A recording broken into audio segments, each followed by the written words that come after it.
Hi, Mom. Kelly, Rita, and I just went on our carnival cruise. Hey, look, that's me there in the middle. And we just really found ourselves, you know?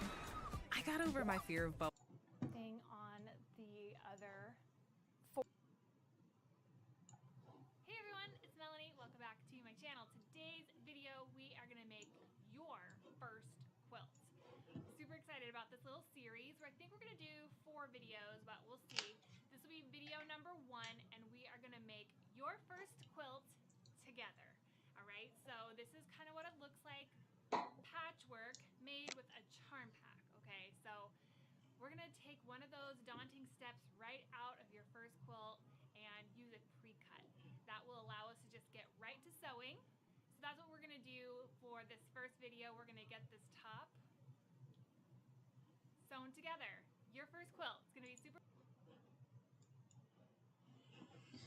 Okay, so I need that, I need that, I need the directions. Oh, I need Twitch soundtrack.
Hello.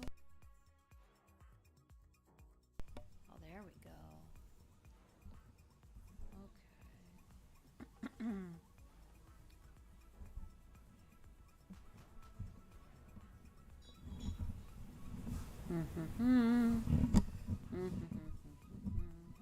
Yeah, getting all the way down. Okay, hopefully I'm heard over everything. Oh.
All right. Hello, hello.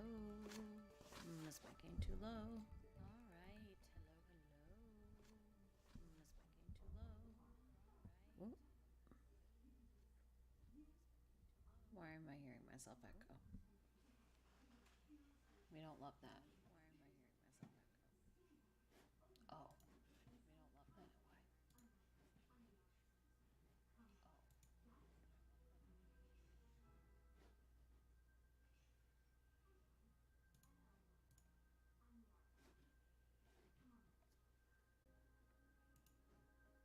I don't like that one. Oh, let me edit that screen title.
Excellent. Okay. So, the first thing I'm doing is trying to figure out how to put my thread on my sewing machine because I have no clue because I've never done this before.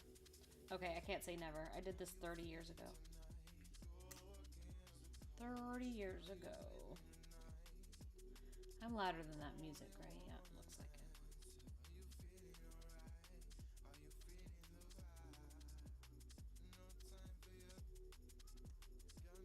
Okay, what do we got? There are parts here. Okay, one. Okay, stretch length dial. Pattern selector. Excellent. How do I use that, I wonder? Okay. Retention control dial. Okay, yep, that makes sense. Face cover. Yeah, how does that come out?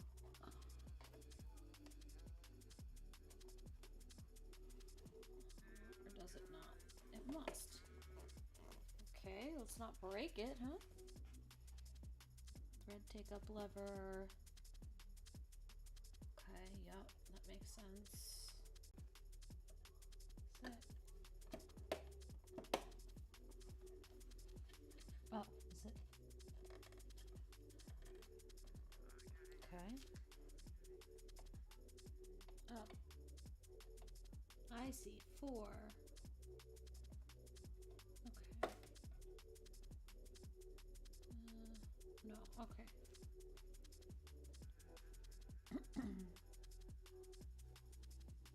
Bobbin line. Okay, we're gone. Bobbin winding tension disc. Okay. Small top cover. Okay. Hand wheel. Okay.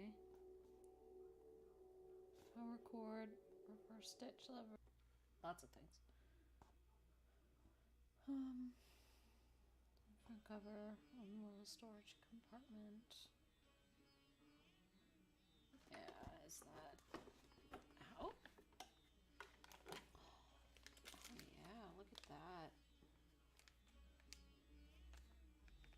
nice fabric, I guess. Oh, and bobbins and stuff. Excellent. Oh, I think I have to put some of this stuff in there. That makes sense. Okay, okay.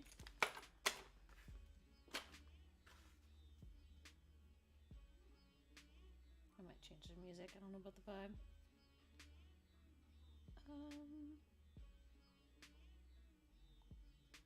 Okay. Bobbin winding stopper. Bobbin winding spindle. Thread knife. Where's that? It's gotta be on the back there somewhere. Okay. I have no idea what this thing is talking about. Is it down here somewhere? Oh, over here? Is that it? 20 rear cover.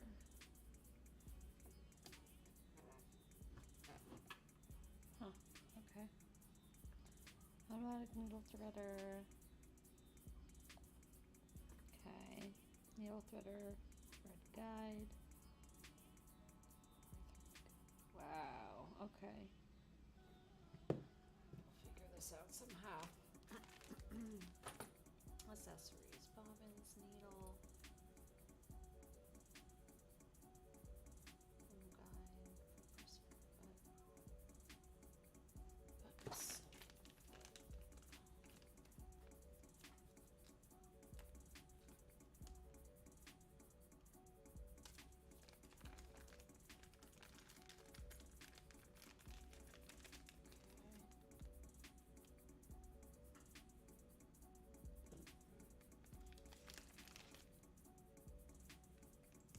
Okay, so those have to be needles.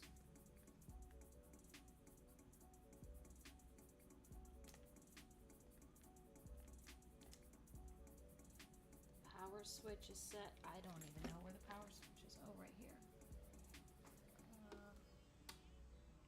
Oh, yep, that's off. Okay.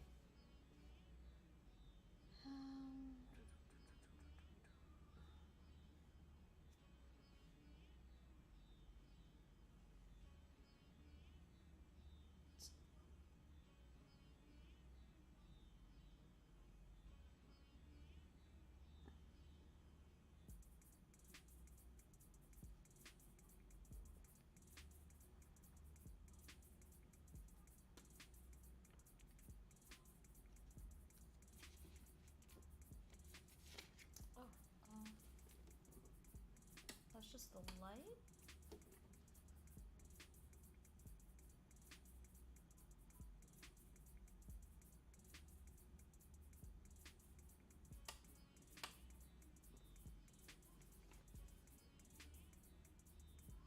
Oh, power slash light.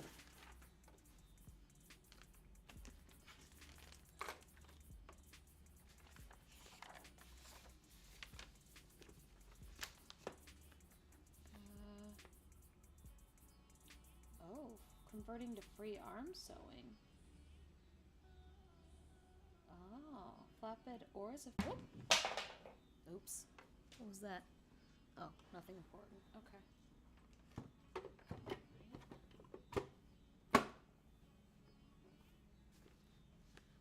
Pressure. Okay. Pressure foot lifter. There are 3 positions for your pressure foot.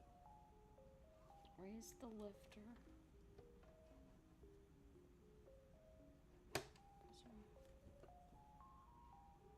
Raise the lifter to the medium position. Insert or remove fabric. Lift high as a change or insert or move. Okay.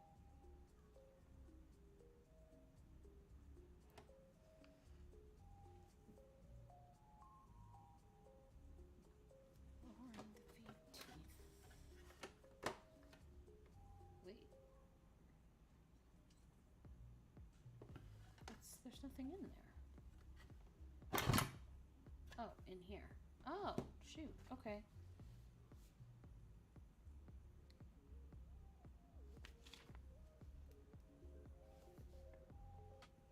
feed teeth. Oh my god. This is a thing, man. This is a whole thing.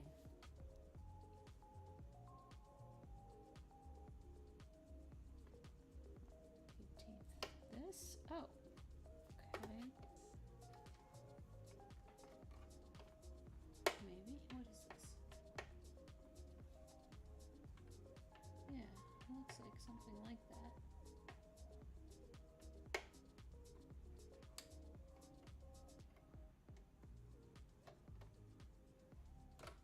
Okay, so it must be, oh, okay, I see. There's a little thing in there.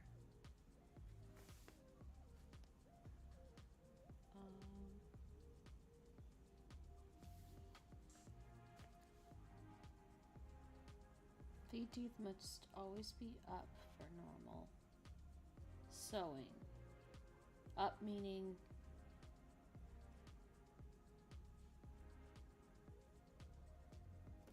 this lever. Wait.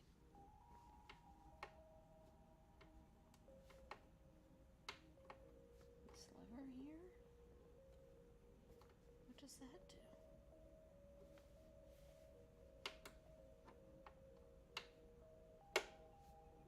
Okay. Same guidelines. Numbers indicate the distance. Numbers on the back indicate in millimeters. Numbers in the front indicate in inches.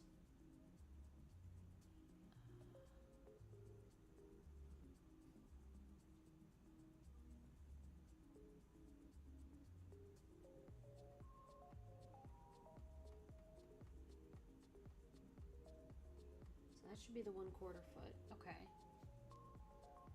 So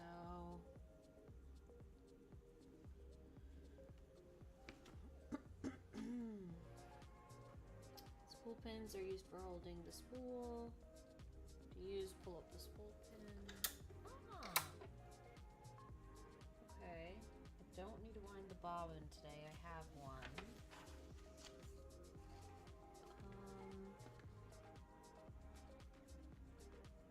Oh, so that's the bobbin case. That's right. That's right.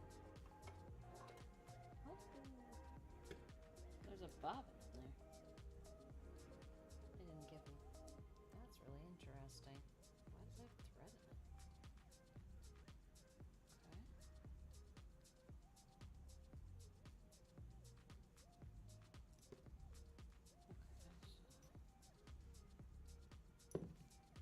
That's interesting.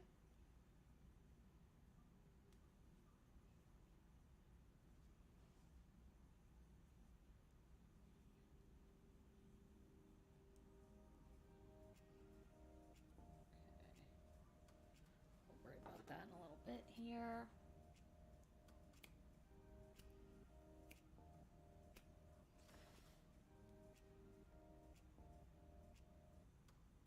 Okay, threading the bobbin case. So I need, oh. I hope that's not going to be a problem. That is overlapping itself a little bit.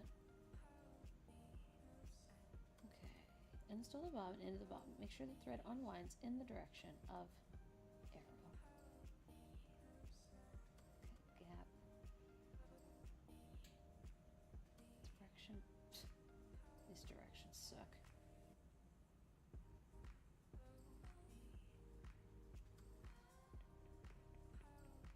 So you put the bobbin through the hole in the direction that it says you should, which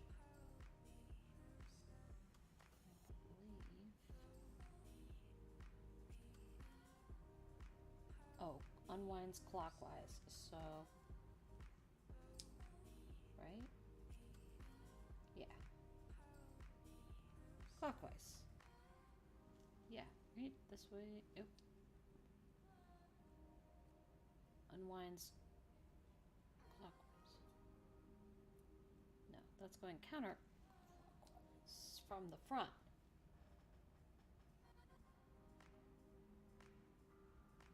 Okay. Yep, I did that wrong actually.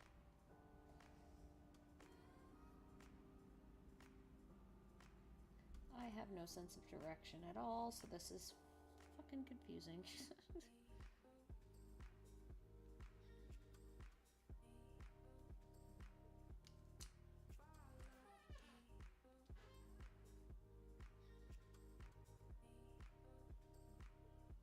that's still going.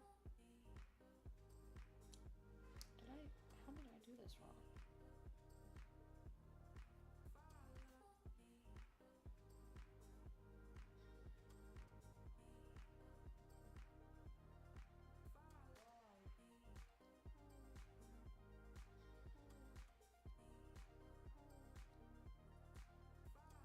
Okay.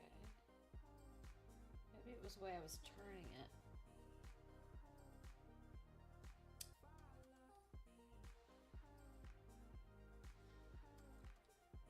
Yeah, there we go. There we go. I think. Yeah, that should be it. Okay. Start the bobbin. Pull the thread into the groove in the bobbin slot. Okay. Now pull the thread under the tension spring and into the delivery eye.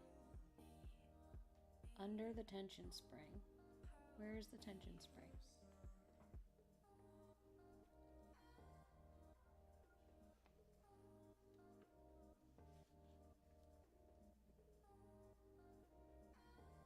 These pictures are awful.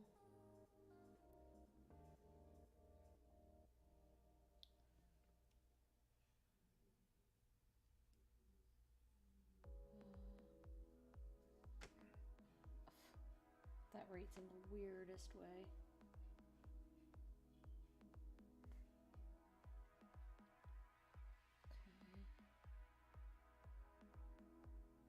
Okay. 4 inches. When you pull the thread, the bobbin should spin clockwise. Yeah, so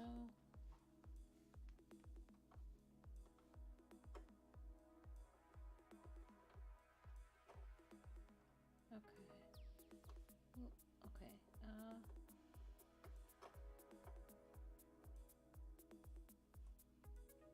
Below the tension spring. Still don't know what that means. Below. Okay.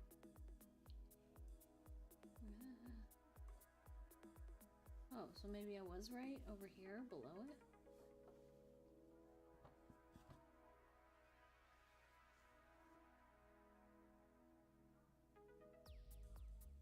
Wait, it's showing me.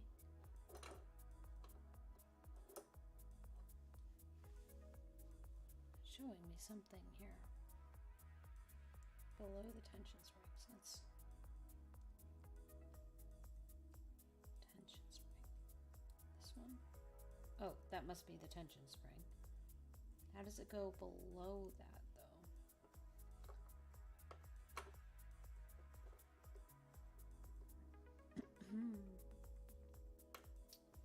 Hello, everybody. Oh, okay, lost somebody. Okay, so where's the little thing that is supposed to go in? It's there, right? Okay.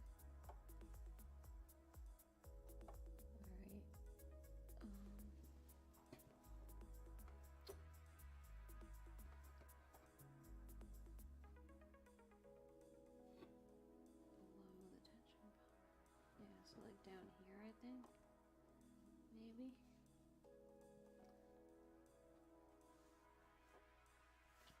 Turn the hand wheel towards you to raise the needle to its highest position. Place the presser foot, press the lever on the back of the presser foot holder. Place the pin. Oh gosh, I might have to look up a tutorial. This is a lot.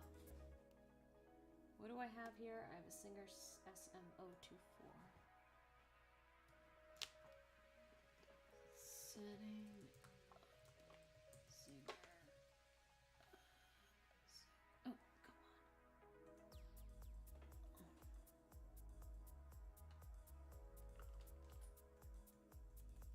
Singer.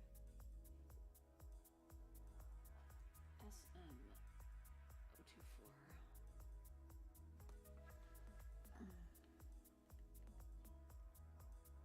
Okay. We're gonna listen to somebody else for a few minutes. Guys, I just found out from finance that this starter pack, when you click the link, is going away. This starter pack right here, the starter pack that is so beloved. They are telling us that we can't put this combination of products together anymore, which I think is crazy. So click the link to get it because it's not. Hi there. Well, I hope you're as excited as I am today to show you how to use your new Singer SM024. I think you're really going to like this machine. It's got some great features on it, great for beginners. So I think you will find it very handy and easy to use. So let's get started.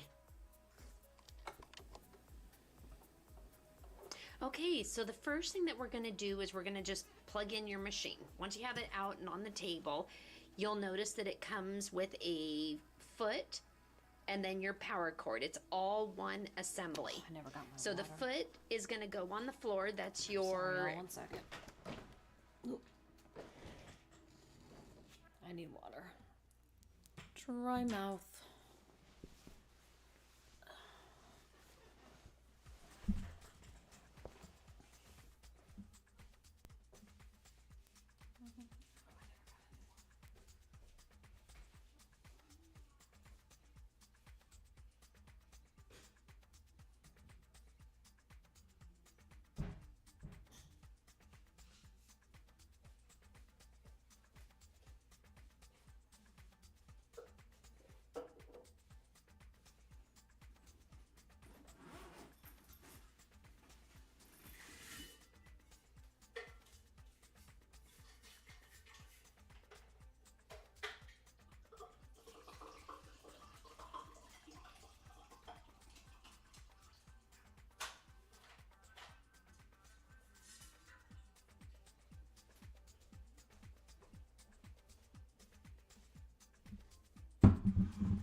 Okay.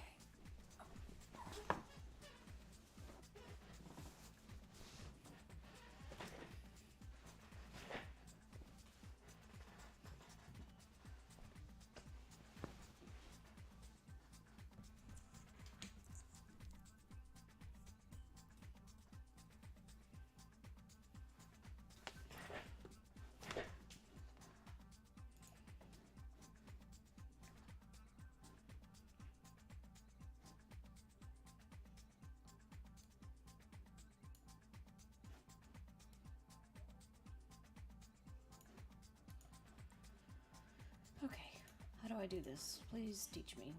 Basically your gas pedal to the machine. The 3-pronged outlet here is going to go directly into the right side of the machine, and then you've got your plug into the wall.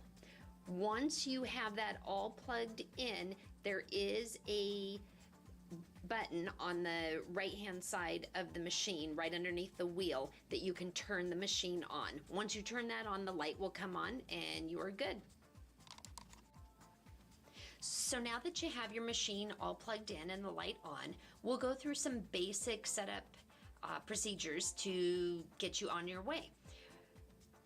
First, we're gonna teach you how to wind a bobbin, and then we're gonna thread your machine. And I'm gonna show you how to use the needle threader. This machine has an option. You can either thread the needle or the machine can thread the needle. So I will show you how to do that, and then we're gonna load your bobbin. Once we complete those simple steps, we'll go through a couple of stitch options and sew on some paper and fabric, and you will be on your way. All right, for demonstration purposes, I'm going to show you how to wind your bobbin. This is necessary as it is the bottom stitch. We're going to use pink thread for our bottom stitch and red thread for our top stitch. So the first thing that you're going to want to do is take your thread here and place it on one of the spool pins.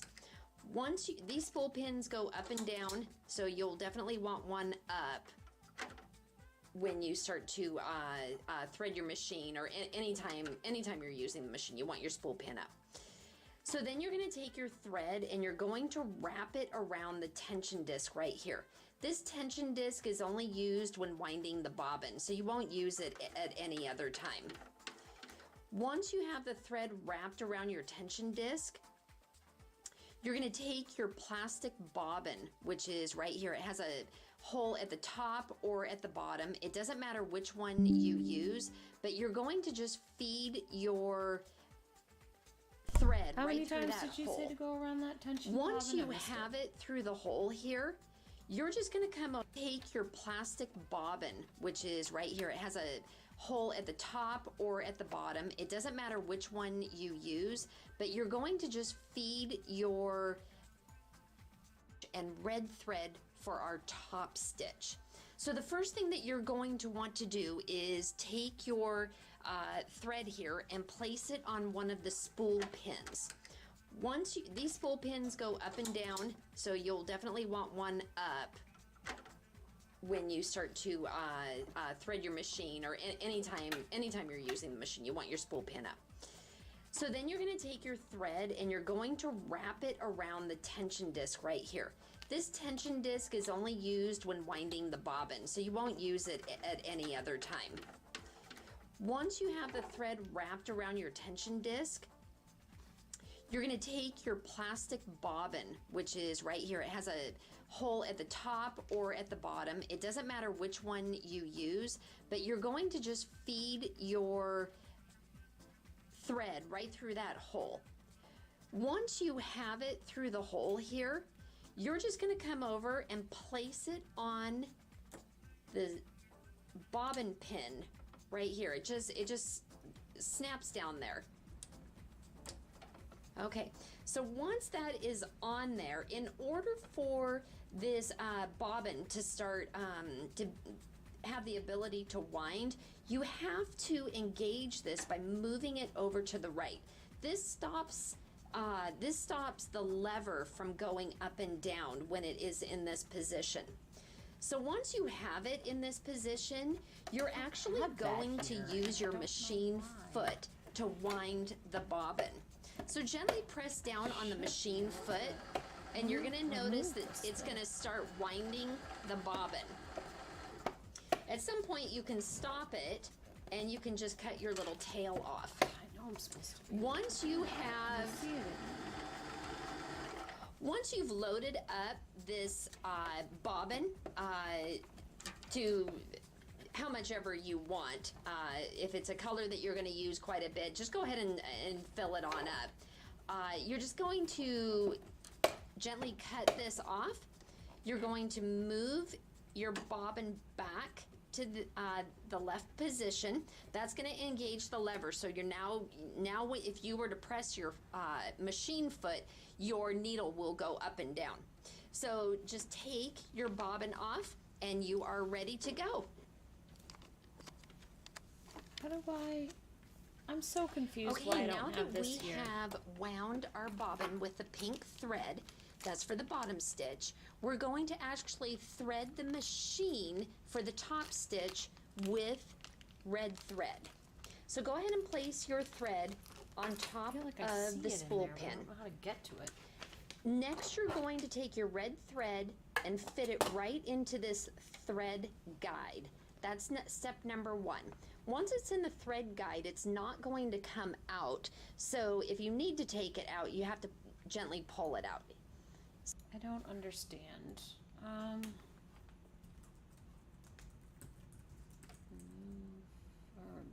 What is it called? Lever? It'll tell me over here.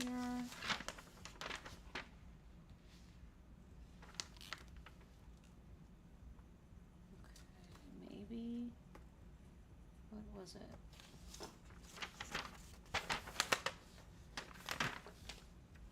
So that piece was 5. That was the thread take-up lever.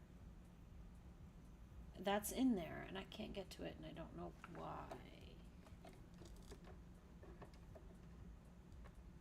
Oh, what about...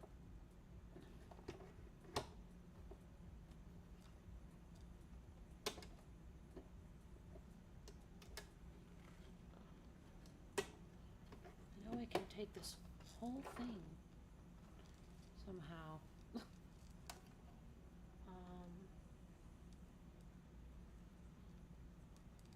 Need that lever that's in there.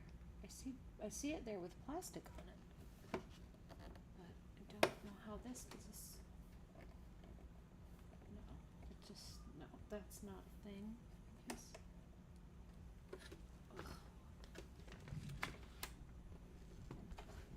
What's going on back here? Is that an indication of how to get it off? No. Oh, that's screwed on. Maybe I need to unscrew that. Oh, I do. It said I had a little thing with it, but it didn't. Or did it? What's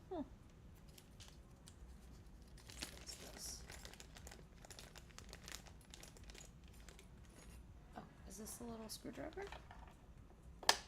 I think it is. Which one is this? See the Phillips?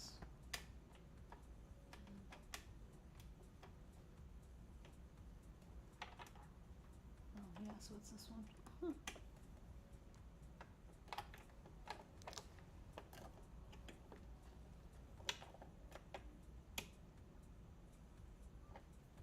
Oh jeez. Okay, well I think this is it. I gotta really turn it around and look at it.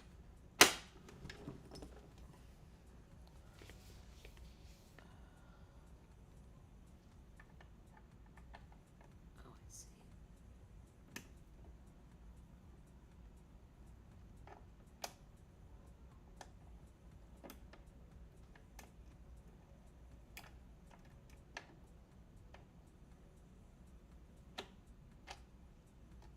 Get out of there, dude. How do I get him out of there?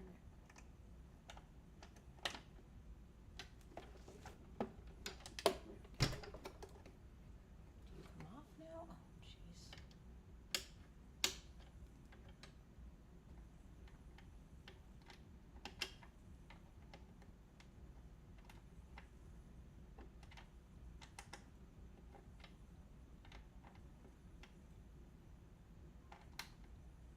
Oh, you guys are seeing. Not sure, but okay.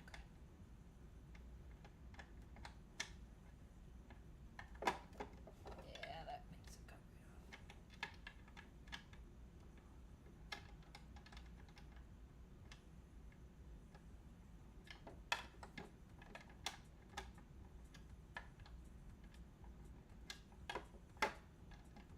Come on, let go, let go. You can do it. Oh no!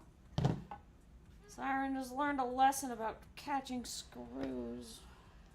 Because if you don't, you're screwed. Oh, there it is. Someone like my dad joke, please.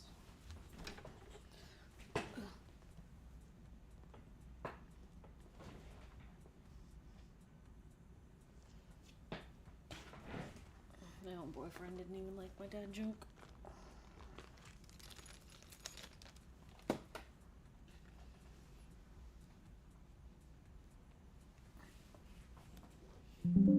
Oh, shoot. Babe, you listening? I can't tell.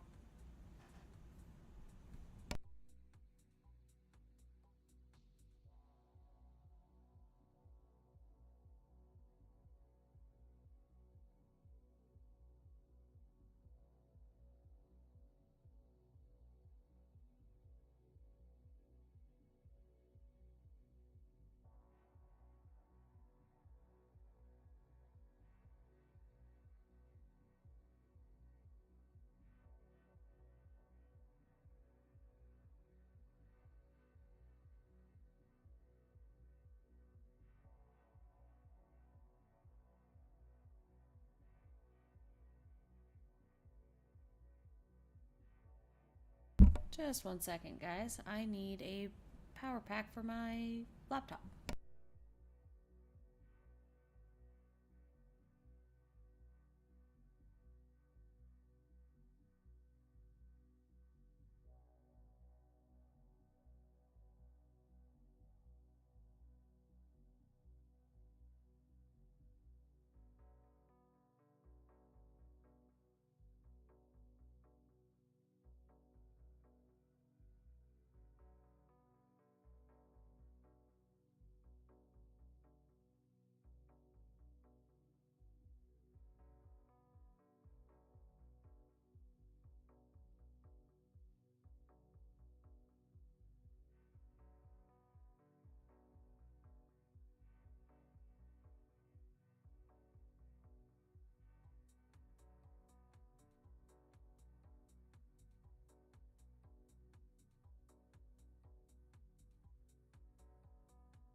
Here we go. Sorry about that.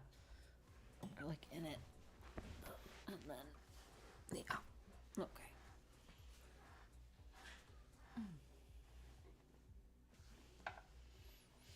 Okay, how do we do this now? Now that I've got this stupid lever up. Oh, is that enough? Is that the right? That's gotta be, right? It's barely up there.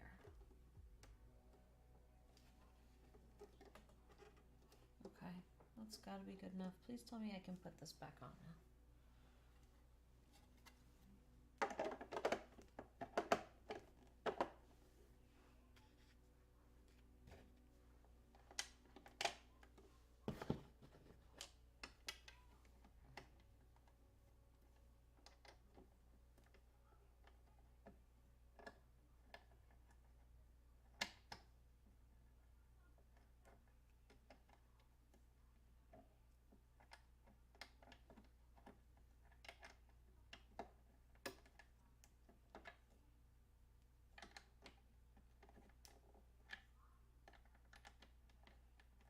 God, this is really hard to use even with teeny little hands.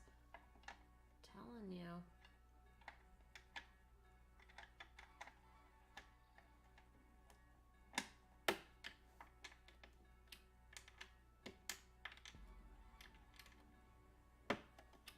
Yeah, get on there. There you go.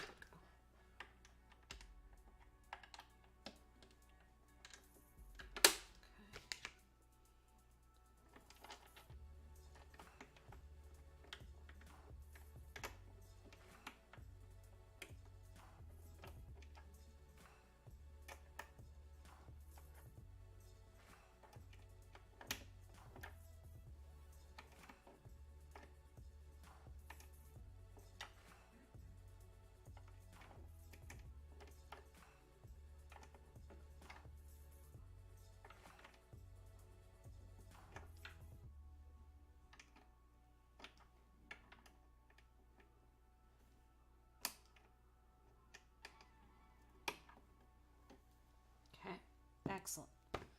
Much, much, much better. Here we go. What's that? I don't know what that is. That can move. Oh, that's needles. Okay. Oh, jeez. Okay.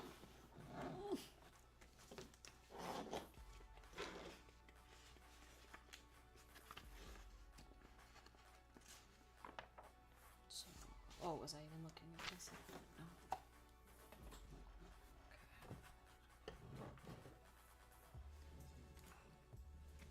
So go ahead and put this into the thread guide. Try to make sure it doesn't get stuck into the lever. Once you have it in the thread guide, you're going to drop your thread down through this channel, and it's literally going to go to the left and come back up. So each one of these steps is labeled. So the thread guide was number 1, and then we've taken it down to where our tension is, which is number 2, and then we're going to bring it back up, and we're going to place it in our lever. This is step 3. So once you have it in step 3, you're going to bring it back down. So I'm going to show that to you one more time. Going to place your thread on the spool pin. Number 2, you're going to place it right inside the thread guide. You're going to drop it down where the tension is, right in here. You're going to bring it down to the bottom, move it to the left, and you're going to come back up, and then you're going to place it into your lever. Once you have it in your lever, you're going to come back down and place it right behind this thread guide. That's step 4. Here's a slightly better view of step 2 after you've put your red thread into the thread guide. When I say come, you're going to come down through this channel where your tension is, and you're going to just come over to the left here and then back up. So I hope you can see that just a little bit clearer. Once you have it up through your lever, you're going to come back down and put it right behind this thread guide right here. And that's going to make sure it fits all the way behind there. Okay. Okay, now that we have steps 1 through 4 completed, we're going to move on to step 5, which is just placing your thread behind the next thread guide, which is right here. And now we can thread the needle using the automatic threader. The first thing you'll want to do is make sure that your needle is in the most upright position. So just because your lever is all the way up doesn't necessarily mean that your needle is all the way up. So go ahead and take your wheel and turn it towards you to make sure that it is up all the way that it will go. Next, you'll want to do to allow more room is drop your foot. There is a black lever right underneath your machine that you're going to want to drop, and that will lower your foot down. Okay, so now I'm going to zoom in a little bit here so you can see this process. It takes a little bit to do. Sometimes you'll get it on the first try, sometimes you won't. Just don't give up. We don't give up here. There's no giving up allowed. So the Sirens first thing don't you're give up, going to do ever. is you're going to take your thread, and there is your threader is right here, this white lever. It has 2 positions. It has a down position, and then if you go, it goes down once. If you go down a little further, you're then able to turn it.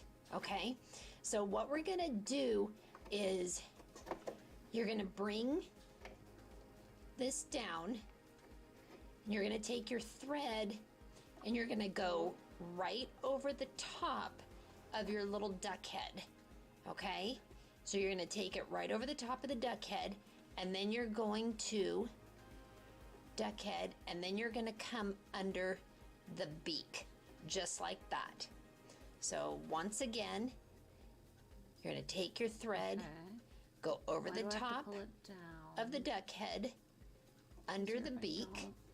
Once you have it under the beak, push it the rest of the way down and push it away from you so that this little U-shape hook hugs the needle right here.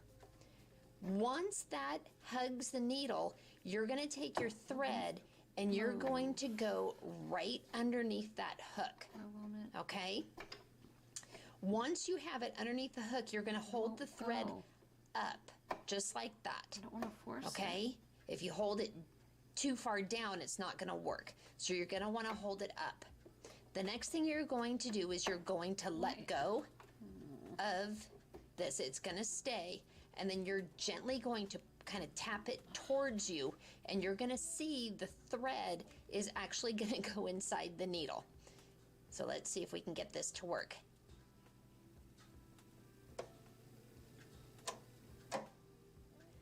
Whoa. So you see that? That means it went through. Shape hook hugs the needle right here. Can't get it to do that. Once that hugs the needle, you're going to take your thread and you're going to go right underneath that hook. Okay? It won't come Once you down have it underneath the anymore. hook, you're going to hold the thread So, like, up, just like that. Okay? If you hold it too far down, it's not going to work. So you're going to want to hold it up. The next thing you're going to do is you're going to let go of this. It's going to Should stay. I have released And then you're something in gently there? going to kind of tap it towards you, and you're going to see the thread Don't tell is me. actually going to go inside the needle. So let's see if we can get All this the to way work. Back. Yeah, it won't go back. So you see that? That means it went through. I must have missed something over here, no? So all you do is come inside here. Great, okay. Where's my little tool? Just had her. Oh, there he is.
I don't understand why it won't turn. Trying to look. Feels like it's any of these things here.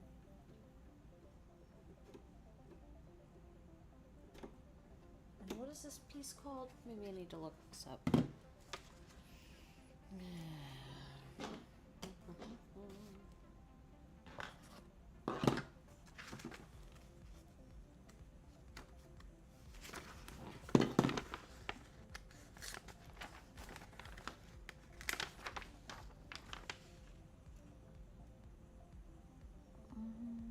Automatic needle threader.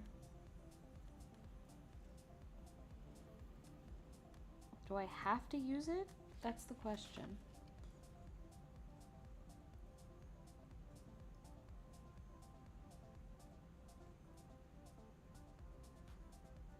Ugh. Automatic needle.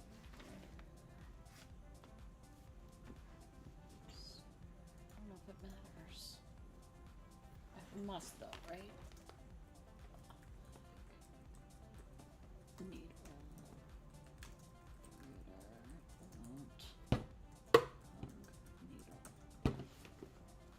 A threader will not work on small sized needles. The threading wire is broken or bent and not catching the thread.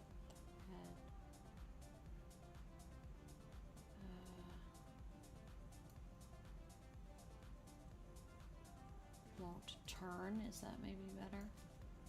Won't turn.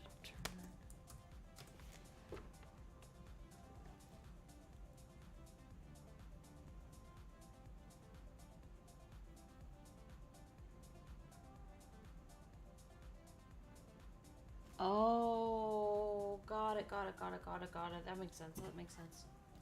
It's not at its highest position. Got it.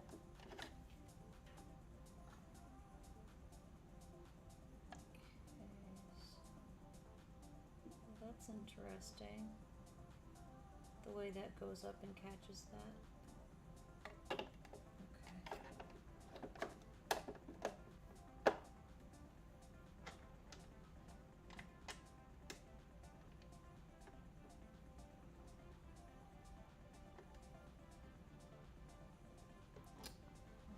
Tool, there we go.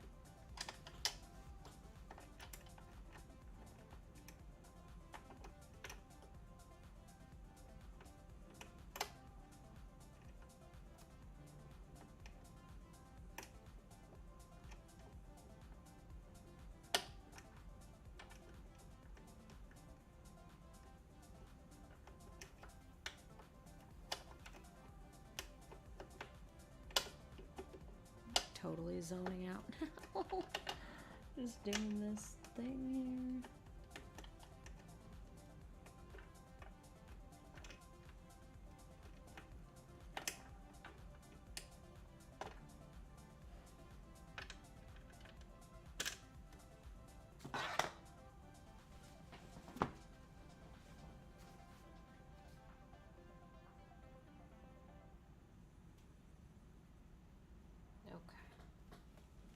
That makes sense.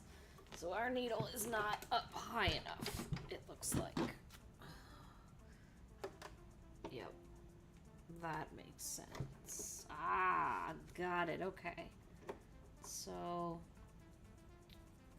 up around the duck, up in here.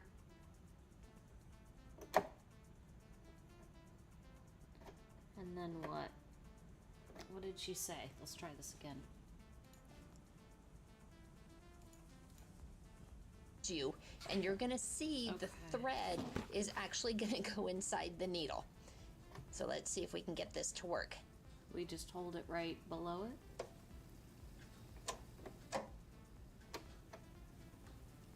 Whoa. So you see that? That means it went through. So all you do is come inside here And pull it through. and you're gonna draw your thread through. Perfect. I already did that. That's My thread's funny. really long because I've been So I guess you practicing a probably little don't bit. need to use it. Okay, so your thread, you've now just threaded your needle. We'll do that one more time. I'm gonna pull it out and I'm going to see if I can get in just a tad bit closer.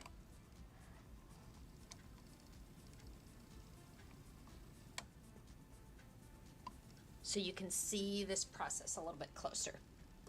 It's hard to tell how well this is filming.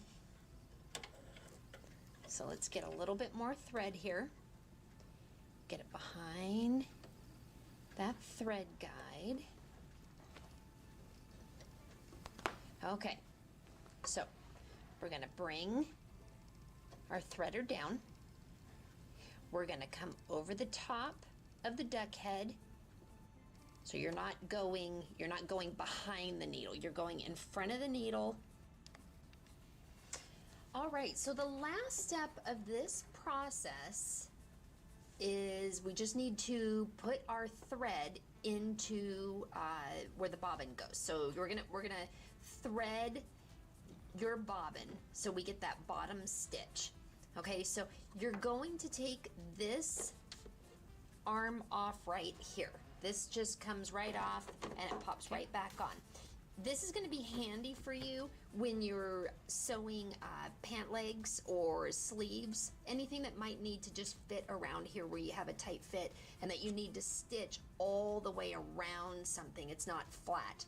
So this arm's just going to come off, and by the way, you do have a little compartment right here that has some tools in there. So be sure when you unwrap your sewing machine and get it all set up that you pull out your baggie full of tools there, because you're going to need them.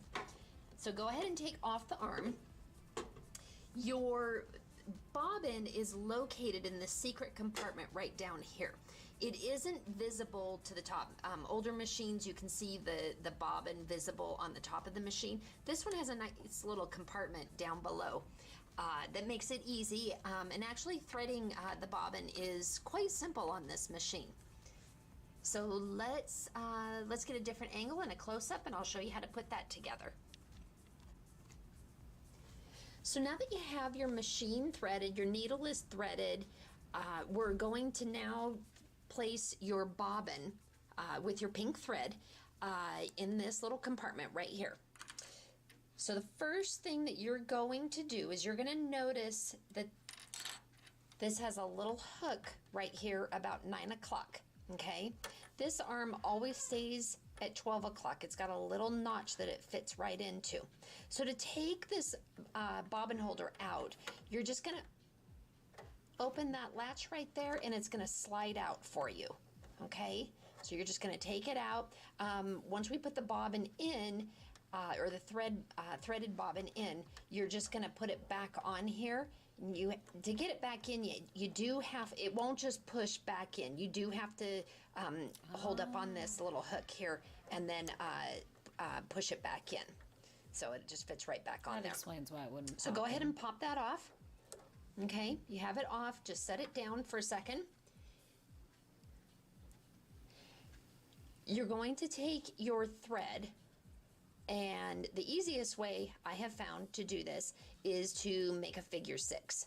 Okay, so you've got a little figure 6 with your thread, just like that.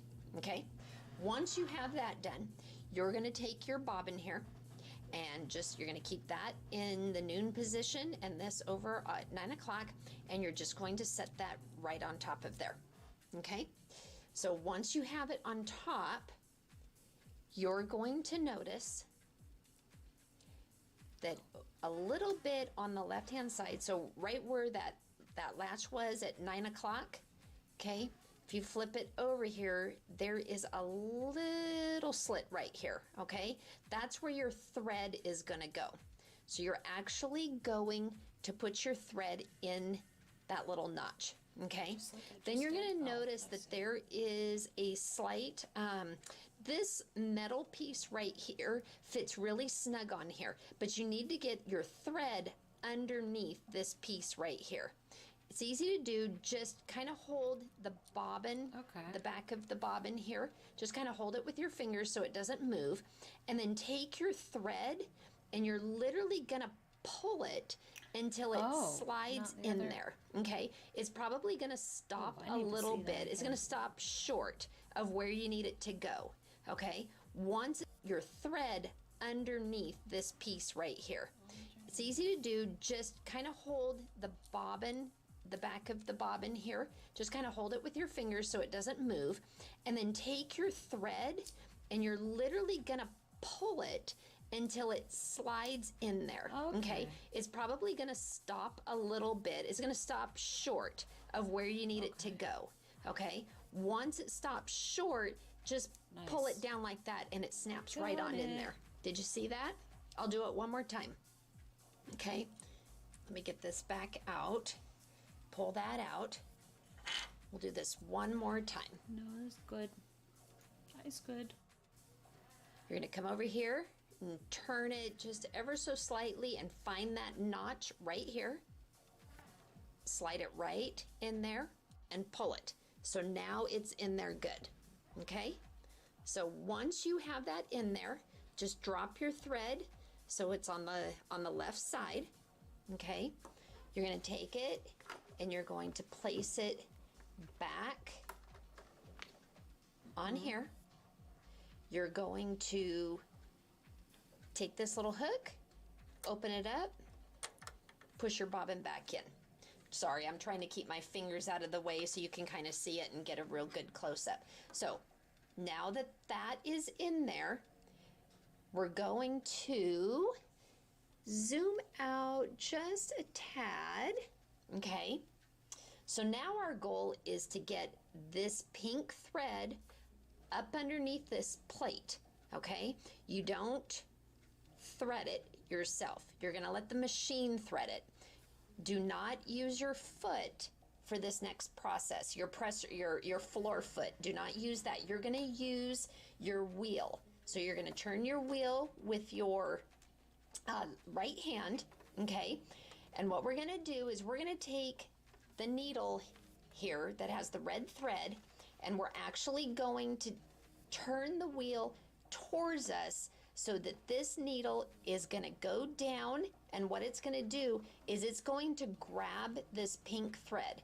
So as you see me turn the wheel and drop the needle down, you're going to see this red thread. You're going to see the red thread, not the needle, come down, and it's literally going to it's super cool. It's going to show up miraculously, and it's going to sweep across the face of this, and it's going to grab this pink thread, and it's going to lift it on up underneath this plate. So we're going to do this. It's kind of a fast process. You can't do it too slow. So just keep watching over here. You're going to see the red thread sweep across and grab this, and then you're going to see it come up underneath this plate.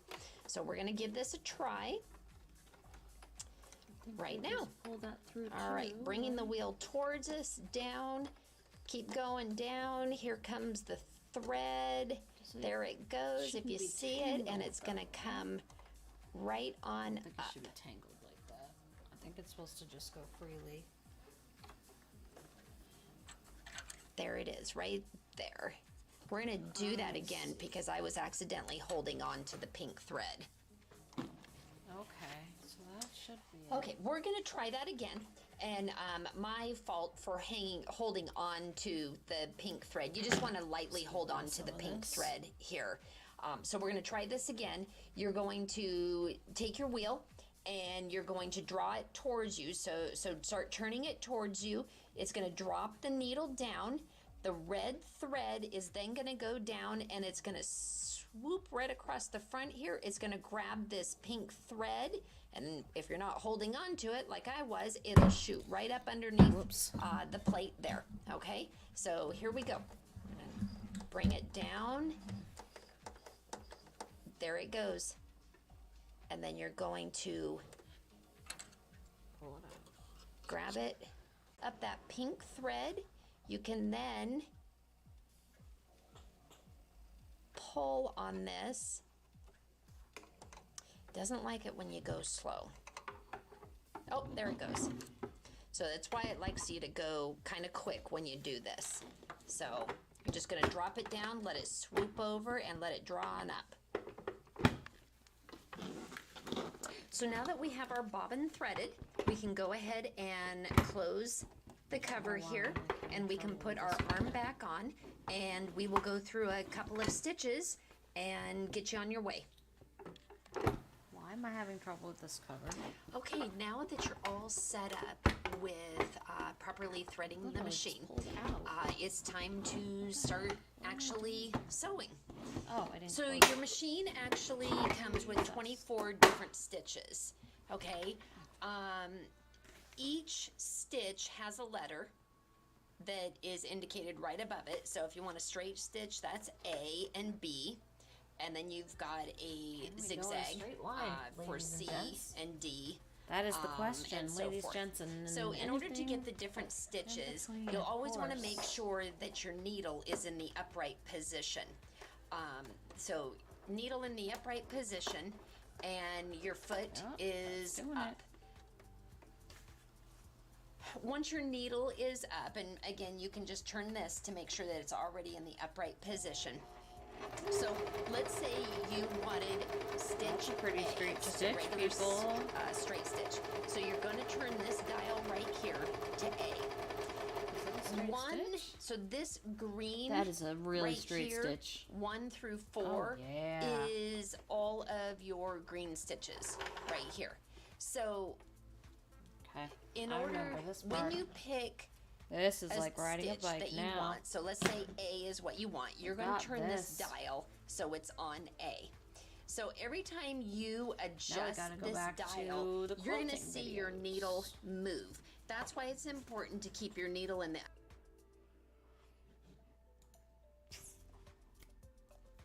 Alright.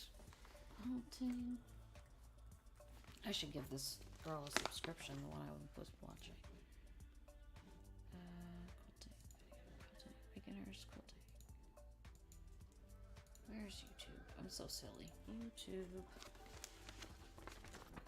Don't think I really need that right now. YouTube.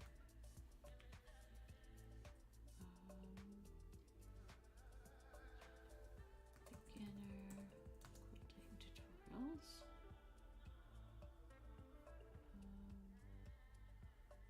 Okay, where did she go?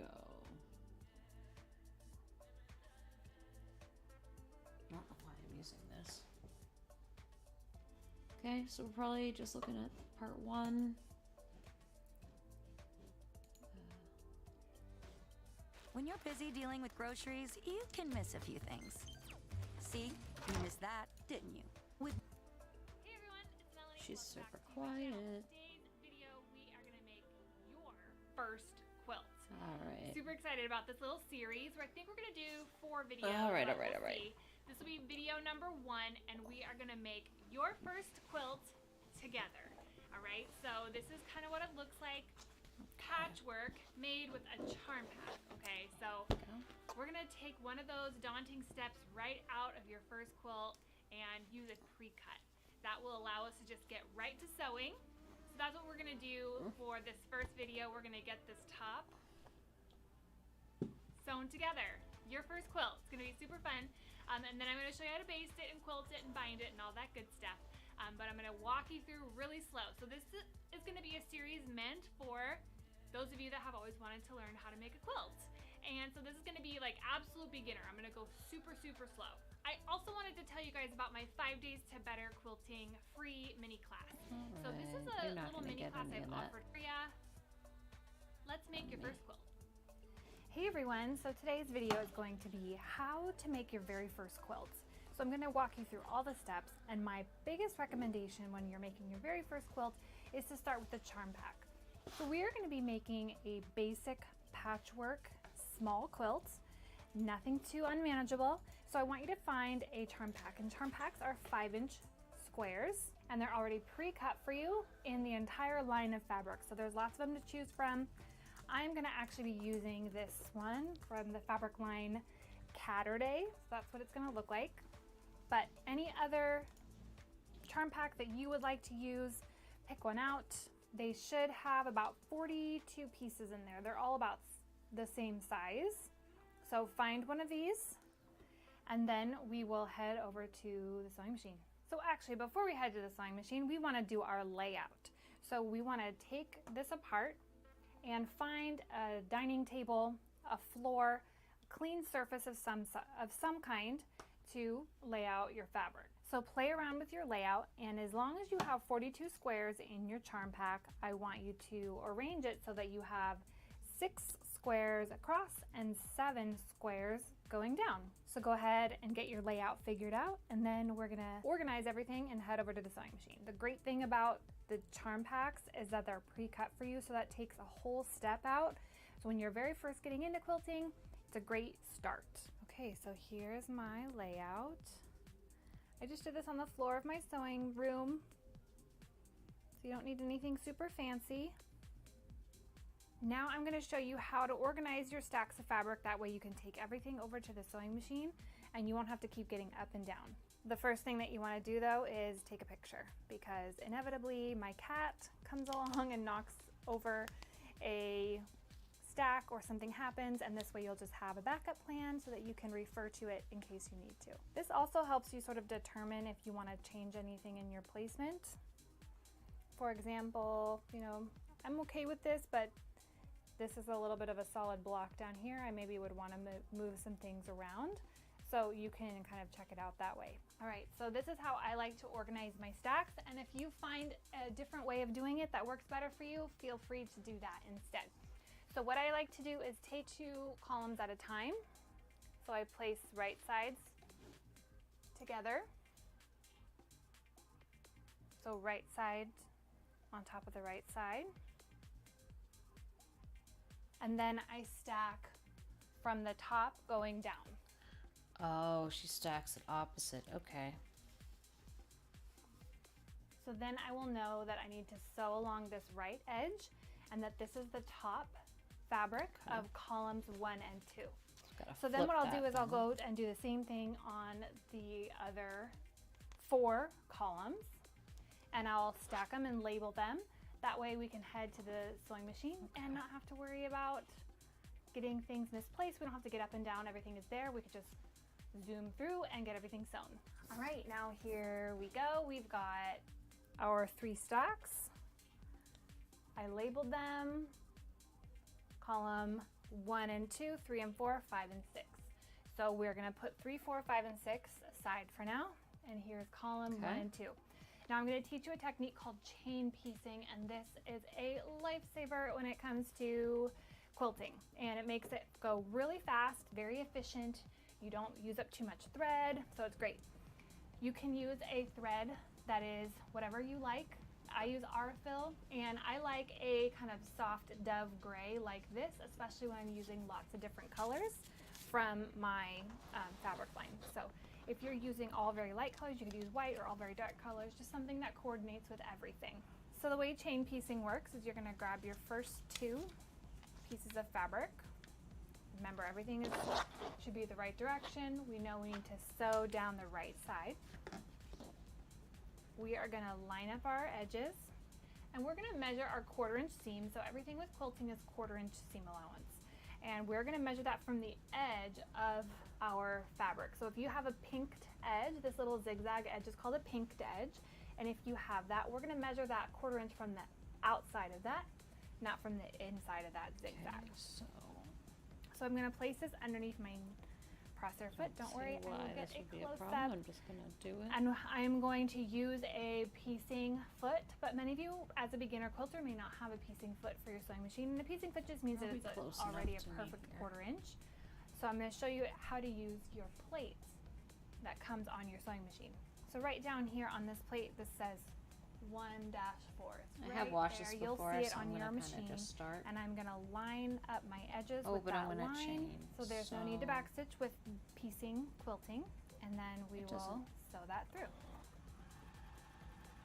Yeah, so we're going here, and then Now, don't cut yeah, your threads. so it'll be, oh, We're just it's the going to other press way. on that presser foot and get a few extra stitches. And then we're going to grab the next 2 fabrics from our pile. Line up those edges, lift up that presser foot, and then we are going to continue sewing.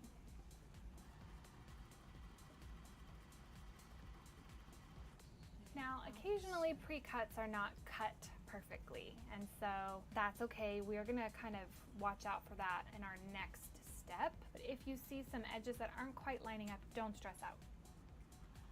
Okay. So,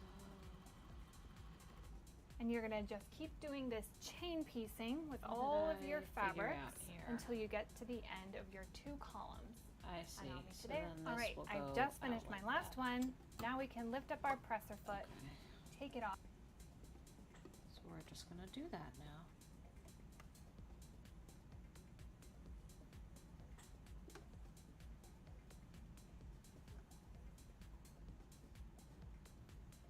Yeah, I think that's fine.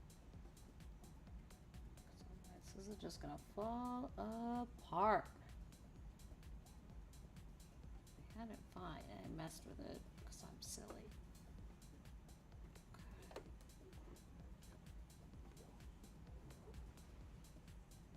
So, okay. There's the presser foot under my blanket. Got it.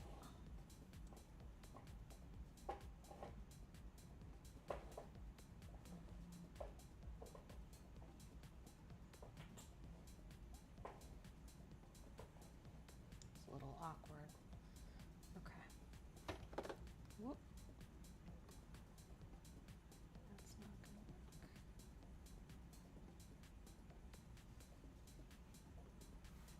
Nope, that's a little off. That's okay.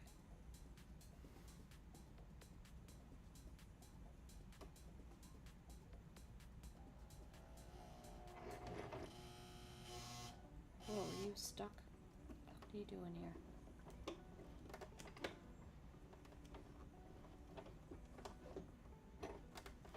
Ugh. Remember this? Okay, so maybe we're okay here.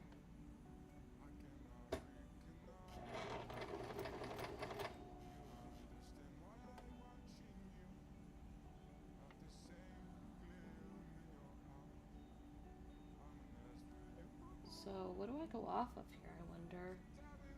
So I wonder why I stopped. Why did I stop sewing that? Oh, because I need to like get it.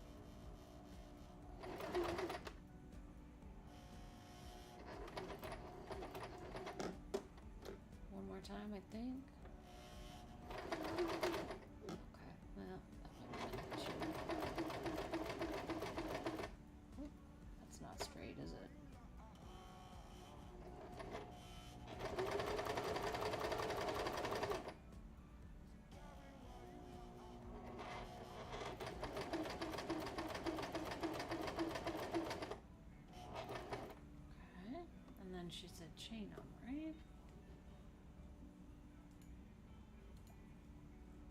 there. You'll see it on your machine. And I'm gonna line up my edges with that line, so there's no need to backstitch with piecing quilting. And Oh, then she we said will that. sew that Damn through. it, I missed it. Oh well, I did. Now, don't cut your threads. We're just gonna press on that presser foot and get a few extra stitches. How many extra? And then we're gonna grab Few. the next 2 fabrics from our pile. Line up those edges, lift up that presser foot, and then we are gonna continue sewing.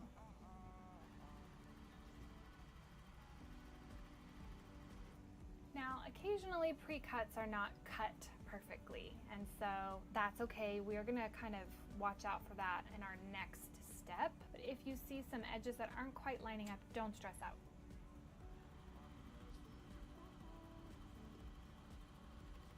And you're gonna Right, just keep doing this chain piecing with all of your fabrics until you get to the end of your tube.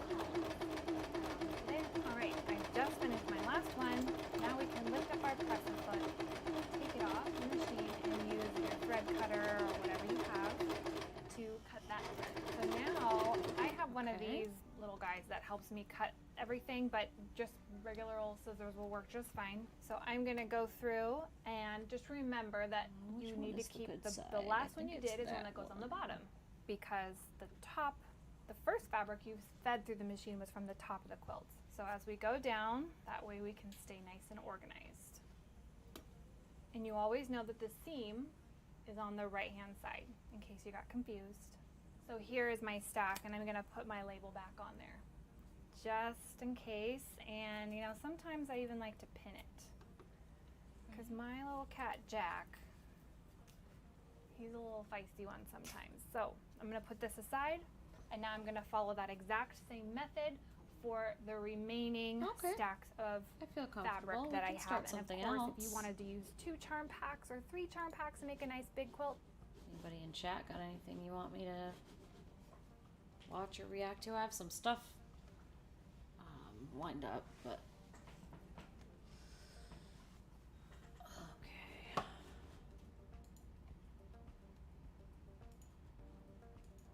Do I want to save any of this for?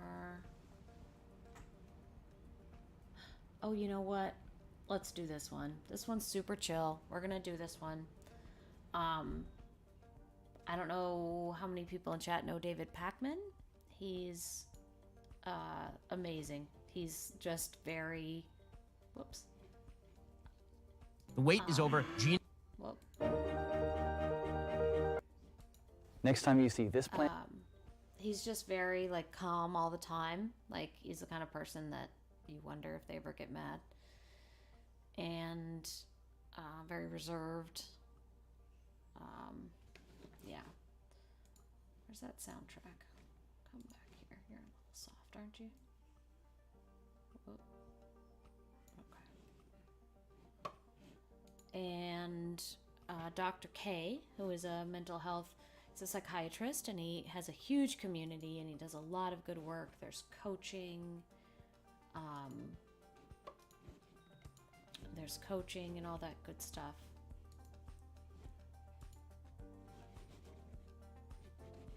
So they're talking to a right-wing supporter.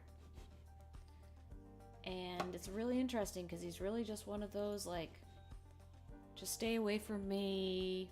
Like, it's degenerate, it's, you know, all that stuff. Just very stereotypical older guy, chain smoke, alcoholic, all that stuff.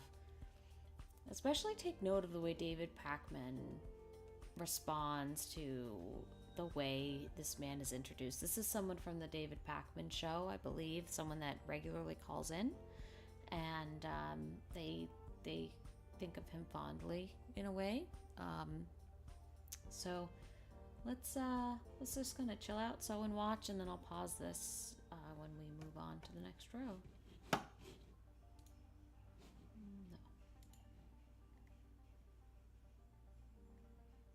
Let's see, where's my video? It's very long, so we'll just kind of.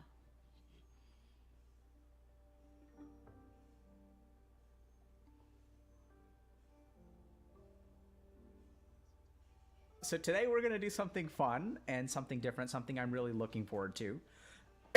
So, you know, we've been on the David Pakman show, I think about twice now, and, you know, really appreciate his dialogue and the way that he works and the way he thinks and stuff like that. And so, you know, the last time we were on David Pakman's show, we sort of talked a little bit about, you know, sometimes he'll say that people will kind of disagree with him and will be pretty vocal. And I sort of mentioned to him that, you know, it would be really cool to like sort of talk to someone in an open-ended, non-judgmental manner about, you know, what they believe and how they came to believe it. Because I find that so much of political discourse right now is like really just, you know, plastering the other side as backward or idiots or whatever. And one of the things that I really appreciate about, you know, training to be kind of non-judgmental through, you know, training to become a monk and sort of accepting people where they're at and like learning how to listen is, and also like learning how to be a good listener through, you know, training as a therapist. I think that those skills can actually be applied to like, you know, non-therapeutic or non-spiritual places. And one of the goals that we kind of are focused on, you know, here at Healthy Gamer is just to try to understand people, right? And educate people about different perspectives. And so a lot of times our focus has been on like mental health, but sometimes we'll talk about stuff like, you know, how to efficiently study and things like that. But today we're going to try something a little bit different. And we're going to hop into a call with David Pakman, as well as a longtime, I don't know if I should call him fan of the show, but you know, there's someone who disagrees a lot with David Pakman, but I understand calls in a lot, and I think they've got like a good and healthy dialogue, hopefully. And that's Jimmy from Philly. And so we're going to hop in with them, and we're just going to talk to Jimmy and David for a little while and try to sort of understand, you know, a little bit about Jimmy's experience of the world and what he believes. So I know it's a little bit different, but I'm really looking forward to it. And let's get started. Welcome, everyone. David, do you want to go ahead and kick things off, or? Let me do that, yeah, just to kind of set the situation here. So basically, I talked to all sorts of people on my show. At some point, Jimmy started calling in, and we know Jimmy is Jimmy from Philly, and he would bring to me different ideas and questions, and I found Jimmy to be an interesting character, a sad character in many ways, a concerning character in some ways as well.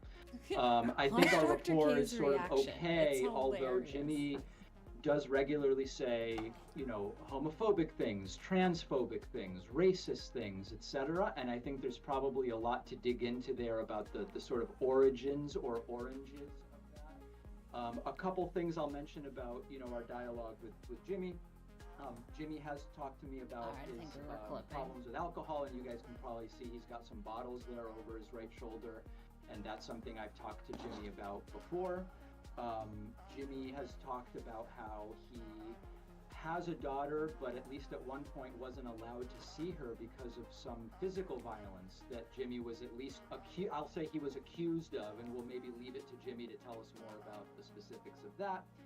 Jimmy was also arrested not long ago because of, as I understand it, chasing a car with 4 black teenagers down the street while intoxicated, and that led to a sort of legal situation as well for Jimmy, and that's kind of the Jimmy that I know big picture. And every once in a while Jimmy will say something that's sort of open, and he seems open to considering other ideas, etc. But very quickly he'll go back into the transphobia, the homophobia, the racism. This is really a lesson in how to talk to people. That's Jimmy as far as my relationship with him, which has been through the internet and through my show. Quite the introduction.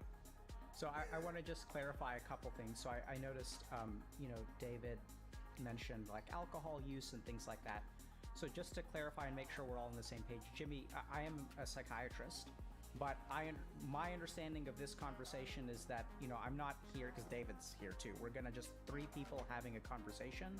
I wanted to just make sure that, are you under the impression that I'm your medical doctor, or that I'm here to diagnose you with anything, treat you for anything? Okay.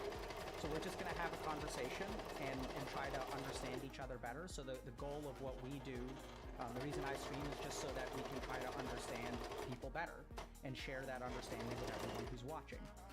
Are you kind of cool with that? Yes. just so you understand, if after the call, if you do sort of decide that you do want mental health support or treatment or things like that, you're welcome to kind of message us and we can kind of provide you with resources. We do that for every, guest that comes on. But that's kind of at your request. We're not going to push anything on you or recommend anything or anything like that. It's just sometimes. I'm sure I'll be just fine. Okay. So Jimmy, is it okay if I kind of ask you, do you want to share a little bit? Like, do you want to offer an introduction or I've got a couple of questions already. Ask away. Yeah. So first of all, like, how did it feel to hear David's kind of like litany of how he introduced you? Well, he's gotten a lot of it wrong, actually. Okay. When I did the call with him last year, I clearly said that they were 4 black 20-somethings, not teenagers. This didn't occur in Philadelphia. It occurred in the suburbs. Notice how he latches on to just very, very specific things that are wrong.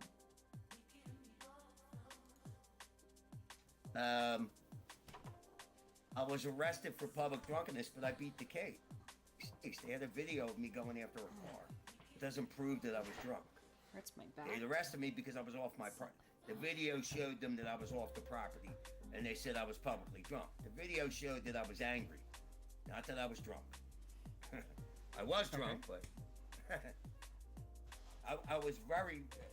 I wasn't that drunk. They were ready to let me go at the police station. I said the N-word in the back of the police car, so they wouldn't let me go. Sure. So what I'm kind of hearing is that, like, you didn't get a fair rap from David. Well, Doc, here's what happened. Okay, so I'm a Trump supporter. I have signs on my lawn. They continued to get stolen, right? So I sat out there and was guarding them. And I'm drinking a little bit while I'm out there. 4 black men bum rush the lawn. They take signs real quick. And they ride around the block, taunting me 3 times. Fuck Whitey, fuck Trump. The second time they did it, I ran in the house, I got a knife. Third time, they got caught at the light. I ran after the car. I was a little tipsy. I stabbed the top of the tire. I should have stabbed the sidewall, but the knife disintegrated in my hand. And they got out of the car laughing and chased me back to the house. Some nitwit took a video of me doing this, and they gave it to the cops. And the cops locked me up for public drunkenness, but I beat the case because they never showed up. They didn't have a case. So. Yeah, so thanks for sharing that, Jimmy. I appreciate it. But what I'm kind of curious about is, like, when you have kind of your side of the story, and like I was frankly kind of shocked. I mean, David, is it okay if I be critical of you for a second? Please, I would love it. So like here he is introducing you. And, like, he starts off with, like, bottles in the back and, like, got arrested for this. And, like, it's kind of a weird way David's a real charmer. Yeah, I mean, how does that feel to be... I mean, like, because it's almost like he's sharing, like, the most negative or provocative things about you. We, the people of the United States. We've moved so far away from the Constitution that, in many ways, we don't even recognize it. In order to form a we think that we're becoming more advanced by abandoning the Constitution and adopting something like an administrative state. But what we're in fact doing is becoming more primitive. We are regressing. The founders were trying to create a regime of liberty, which would be the greatest possible private scope of freedom, while at the same time being based upon the basic moral principles of the natural law and natural rights. Well, David's a propagandist. What can I tell you? He's good at it. Yeah, so how does that make you kind of feel to be introduced? I was laughing like the entire time. I noticed that. Yeah, that's why I was kind of asking, right? Because I don't get offended easy, Doc. If that's what you're getting at, I really don't. People can say what they want. I really don't care. Yeah. So I'm generally a happy person. Yeah. So now, see what David wants to make hay out of in this situation is basically that I'm crazy for going after the car. Well, I had 2 choices, Doc. How many men are going to sit there when 4 men come onto their lawn, take their property, I don't give a shit what it was, took 4 of my Trump signs, then they have the temerity to drive around the neighborhood 3 times yelling racial epithets at me, pointing me with the signs out the window, and I'm just supposed to sit there like a little He almost makes it sound like it's not so bad. I mean, honestly, so. like... That's not going to happen. That's not the type of person I am. I am Reverse going the to do situation. something. Right or wrong, I'm going to I think jail. it I would- don't give a fuck. I don't know. You do something like that to me. Just you this are- one you're particular gonna get held instance of responsible someone in some kind of way. And terrorizing I your think the whole thing's funny. lawn. You should The whole not thing's chase funny. them. I'm not endorsing Jimmy, violence. you kind of said that's not the kind of person I am. Can you help me understand what kind of person you are? Well, apparently David would have sat on the wall and watched these morons ride around and taunt him. David thought it was crazy for me to go after him. Yeah, so Jimmy, I'm gonna just, I may do something a little bit unusual. I may sort of ask a question again. So like when I ask you, like you said, that's not the kind of person I am, and you say, well, David would have done this. Like, I'm not interested in what kind of person David is. has the soy boy. Like in other words, I had two choices, right? I was either to call the police or do nothing. Gotta make but, sure but that David was the trying to make me sound crazy right side that, of the fabric that I is on actually the took inside, action so and went it'll be after on the these outside. people. By That the just way, stole that's from what I'm me. doing now. And do you I'm find saying that? I'm not the kind of person that's going to sit there and watch something like that. Yeah, Fuck the sure. police. I'm going to get it. handle it. Yeah, you know, I get that. So I'm. Do you oftentimes? So what I'm hearing is that, like, you know, a lot of people in your situation kind of may lay down and take it, but you're not going to lay down and take it. Yeah, but this was basically a thing David put out there. You know, like I was nuts for taking action. I was not crazy. I'm just the type of person I am, and I wouldn't blame a guy for not doing nothing. That's Sure, not so what You know I'm what I mean? But yeah. Why is that not Yeah, catching? and do you find that oftentimes, you know, people try to like paint you as crazy by sort of sharing stories like this or things like that? Well, I am a little nutstuck. Where'd my I have no bobbin problem go? with that. What does that I mean, I mean? do things that most people wouldn't do. I'm very aware of that. That is my my bobbin? personality. Right? That's how I am. Can you help me understand that a little bit? Like, what do you do that other people wouldn't? Like, help me understand. Like, who are you, bro? Gee, I don't know. I like to have fun. Okay. I see everything as funny. Okay. I make fun of everybody and Oh, everyone, geez, including Mom, you myself. give me a mess of But see, bobbin. David, if I make fun of like a homosexual or a transsexual, let's face it, a man in a dress is the funniest thing since the dawn of time. All right, I'm sorry. I make fun of these folks, but that doesn't mean that I hate them. If these people want to be accepted as normal, then they better be ready That's to take. super key. I mean, I believe him. I believe him in the way that like he means that. I think he honestly thinks he's being honest. Obviously, that's not quite really it, but yeah. Jokes. You understand? Yeah. Because so, if you're making them some sacred cow, which is what David does, then that's just they're not special people, okay? I have nothing against them, but I think that when shit is funny, it's funny, and I'm gonna point it out. sure.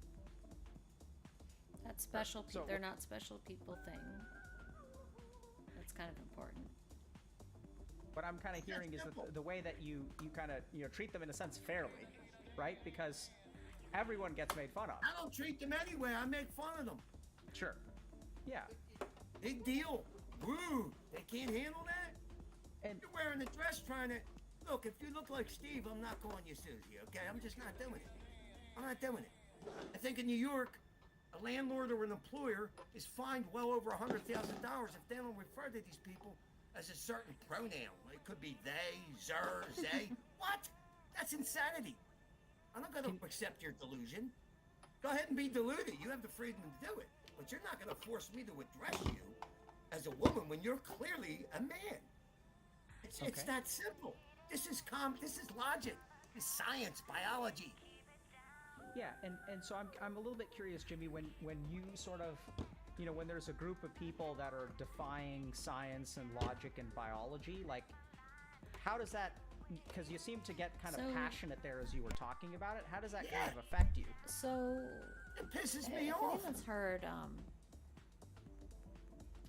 If anyone's heard, the elephant and the rider, right? The elephant is someone's emotions, and the rider is them trying to control their emotions.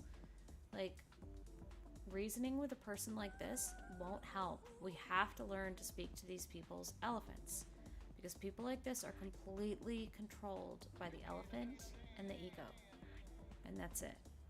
they don't realize at all. And what pisses you off about it? What pisses me off, you're trying to get me to accept your delusion. You have the right to be delusional, but you ain't making me. Look, if you look like Steve, I'm not calling you Susie. That sums it up, my whole philosophy on the issue. Sure. I got no problem with gay people. I got no problem with trans people. I think it's funny as hell. I think it's absolutely hilarious. And I mock them. But that doesn't mean I hate them. That doesn't mean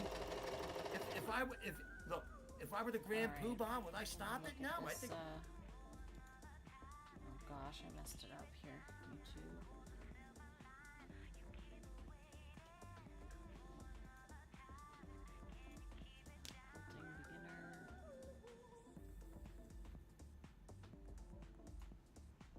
Let's go back to this.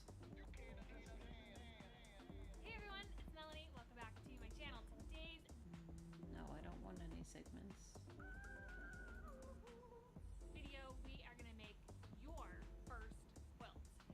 Super excited about this little series. I think we're going to do 4 videos, but we'll see. This will be video number 1, and we are going to make your first quilt together. Alright, so this is kind of what it looks like. Patchwork made with a charm pack, okay? So we're going to take everything with quilting is 1/4 inch seam allowance. And we're going to measure that from the edge of our fabric. So if you have a pinked edge, this little zigzag edge is called a pinked edge. And if you have that, we're going to measure that 1/4 inch from the outside of that, not from the inside of that zigzag. So I'm going to place this underneath my presser. Right now, here we go. We've got our 3 stocks. I labeled them. Column 1 and 2, 3 and 4, 5 and 6. So we're going to put 3, 4, 5, and 6 aside for now.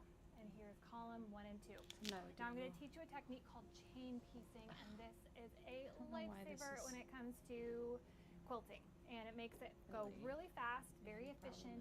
You don't use up too much thread, so it's great.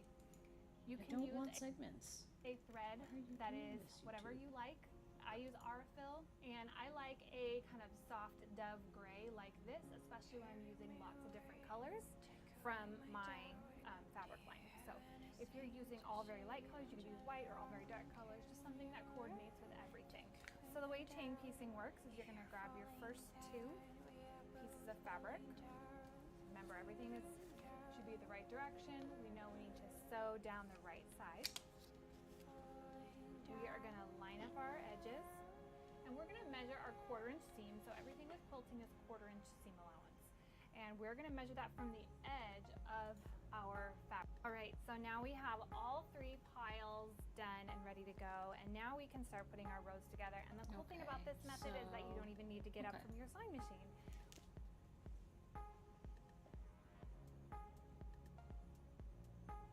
Am I supposed to have an even number of columns? Because I don't. I just realized that. Okay, well, we're gonna do all of those. I think it's hilarious. It's a shit show. I mean, you know, I just think it's funny. Sure. And can you help me understand? This may sound like a weird question, okay? Go ahead. But can you help me understand what you think is funny about it? What is a woman? Can you tell me that? A man in a dress? That says it all. Okay. My name's Linda, and they got a deep voice. I mean, come on, man, this shit is funny. Okay. I hear what you're saying. So I think part of the problem with, dissecting humor is the moment you dissect it, it kind of falls apart, right? Oh, so I think I have to be done with this? Look, part of it is the commies are destroying comedy. That's what it really is. And comedy, I know. Okay. Everybody wants to get. You don't have the right not to be offended. Not to backstitch, but you don't. People can make fun of you. It doesn't make them hateful people. Okay, I'm not a hateful person. Not a racist either. How do you know whether someone is when someone mocks you, how do you know whether that person is hateful or not hateful? You don't. Exactly. You don't. This is the way the left paints comedy anymore. You can't make fun of the homos. You can't make fun of the trannies. I mean, look at YouTube. They've got a library of things you can't talk about. What? Why not? Okay, I hear what you're saying. So I'm also hearing that, that they're kind of anti-science in a sense, and that they're also. A man can't become a woman. Okay. This is impossible. I don't care if they cut their dick off. Don't cut their. I don't care. They cannot become a woman. When they can change DNA, maybe you got an argument. But these people cannot become women. And it's just impossible. So, Jimmy, let me kind of ask you. So, you were kind of saying when someone mocks someone else, you can't tell whether there's hatred or not hatred, right? Like if I mock you, if I make fun of you, But look, if you're known as a person to do that, if you're known as like I used to do stand-up comedy, people that know me know. You know what I mean? It's not my fault that you're a snowflake and you can't handle a joke. You know what I mean? That's not. If you want to get offended, then go ahead and get offended. I'm going to laugh at you even harder. Okay. So now what I'm kind of hearing you say is that if they know you're a comedian, then it's okay to make, No, it's always okay to make fun of people. Why not? Humor is a spiritual principle. It actually brings people together. But the left is trying to destroy it. Okay. So, Jimmy, is it okay if I ask you a little bit about, it seems like you have a lot of really strong beliefs about what's going on. Is that fair to say? Yeah. So is it, I'm so curious, can you help me understand, like, how you came to these opinions and how you came to believe these things? Because I believe my ears and my eyes. When I see a man in a dress, I almost fall the fuck down. I'm skipping down the street when I see this shit. Like, oh my God, did you just see? What? Okay. I have a certain amount of sympathy for these people, but the solution isn't to follow their delusion. It's not. Dress up, play Barbie, I don't give a shit. But when you're trying, it's coming down the pipe where I'm gonna be forced to address these people.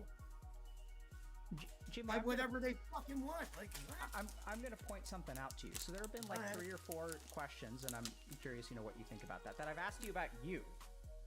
And your answer seems to be doesn't involve you. So I'll ask you, like, how did you come to believe these things? And you kind of started out with like saying, how do I come to believe these things? I told you I believe my eyes and my ears. Yeah. This is how my brain works. Everything's funny. Okay. Everything's funny. Like I think in cartoons sometimes. I don't know why. So Jimmy, can you help me understand a little bit about where you grew up? Can I ask you some questions about your past? Yeah. I grew up in Philly. Okay. What was growing up like for you? What was what? What was growing up like for you? I was very happy. I used to be so happy. I used to skip down the streets. And of course the kids in Philly broke my balls until I stopped doing it. The kids on the corner, I would skip. I was literally that happy. And I never admit how bad that hurts. A lot of energy too, so kids would make fun of me, but that's Philly for you. You can't do a goddamn thing without getting your balls busted on the corner. It's like that's what happens in Philly. I don't know. Dr. K, I don't want to interrupt at such a key moment, but I do want to just say, because I'm not sure how familiar your audience maybe is either with me or with Jimmy, but this is not staged. And I think it's important that we just mention none of this is staged. Just for your, and I'm being serious here, this is not an act of any kind. We're just having a real conversation here. Yeah. I didn't think it was staged. No. I know you don't think. I know you know it wasn't staged. But just for people, some people in your audience think this has to be staged. This is not staged. This is not. Okay, staged. Sure. So Jimmy, let me ask you. So it apparently, like... I'm shocking the snowflakes. Yeah. The practice you are about to learn is almost never described. So Jimmy, so it sounds like when you were growing up, you used to like skip, and you said people would bust your balls for that. What does that? Yeah. Can you help me understand what that means? Well, I was so happy that I literally skipped down the street as a child, and the kids would make fun of me. It wasn't that big of a deal. I just stopped skipping down the street. I was still happier than the motherfucker, but I stopped skipping down the street. That's all. Yeah, and I'm kind of a weird question. Like, so do you think that I mean, how did you feel before, when you were skipping down the street and people would start making fun of you? Do you remember how you felt as a kid? I didn't like it, but that's what happens when you grow up in Philadelphia.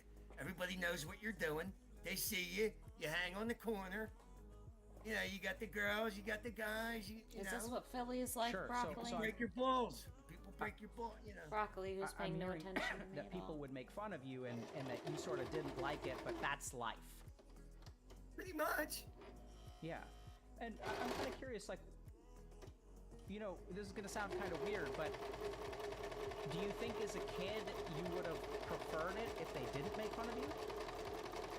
No, because it taught me how to come back with snappy, witty responses to insults and shit. I see. So it's you just got to part be of... on your guard in Philly. You're hanging on the corner. You got to be able to hold your own. Sure. So I'm hearing that it was kind of like you kind of grew up, right? So it's the school of hard knocks, like it's sort of being street smart. Not that bad. Believe me, I wasn't in some really bad neighborhood. I grew up in Roxbury. It's almost like the suburbs. Mm-hmm. But I hung all over Philadelphia. I hung in some tough neighborhoods. I was in a boys' home when I was a child, and I would hang out with the kids in their neighborhoods. Kensington, Southwest Philly. I've been all over Philadelphia. They used to call me the rabbit. What does that mean? You were in a boys' home? Yeah, my mom put me in it's called St. Francis Vocational School, and you didn't have to be adjudicated, but I was doing a lot of stupid shit. I had gotten into drugs. I'd committed some crimes. My mother didn't know what to do with me. She put me in this boys' home. She thought she was helping me. Believe me, I had a fucking ball there. I didn't want to leave. But, you were allowed out in the community. You weren't, I had friends. I had, went to concerts, like 50 of us. Like, I went to school in the area. I mean, I pretty much, Doc, I have fun. I literally have fun everywhere I go. Like, I had fun in jail. So, you know what I mean? Like, my number one goal is to have fun. Okay. So, can I ask you, Jimmy, so how old were you when you got put into the vocational school? 13. And do you remember how you felt when your mom kind of put you in? Well, I felt abandoned. Was very angry with my mother. I remember her crying, kissing me. And my dad going something like "fly right" or some shit, but that wore off very quickly. But like the con artist I was at that age, I kept kind of letting my mother think, kind of letting her feel guilty. But within days, like, I was having a very good time there. These were all kids my age. Like, they put you on different divisions. And there were some really cool characters, you know what I mean? Like, I liked a lot of these guys. They had a pool table, they had a ping pong table. I mean, I had fun there. I did. I got sent to another place called St. Gabe's. That was a motherfucker. The Christian Brothers ran that. You had to stand in line for a punishment. Stand in line means you stand and face the wall for hours. And of course, I was always online. So why did you get sent to St. Gabe's? The court sent me there. And with the insistence of my mother. My mother thought that these places would help me. She didn't know what to do. What was wrong? What did you need help for? Well, I was doing drugs. I was committing crimes. She thought I was going to die early.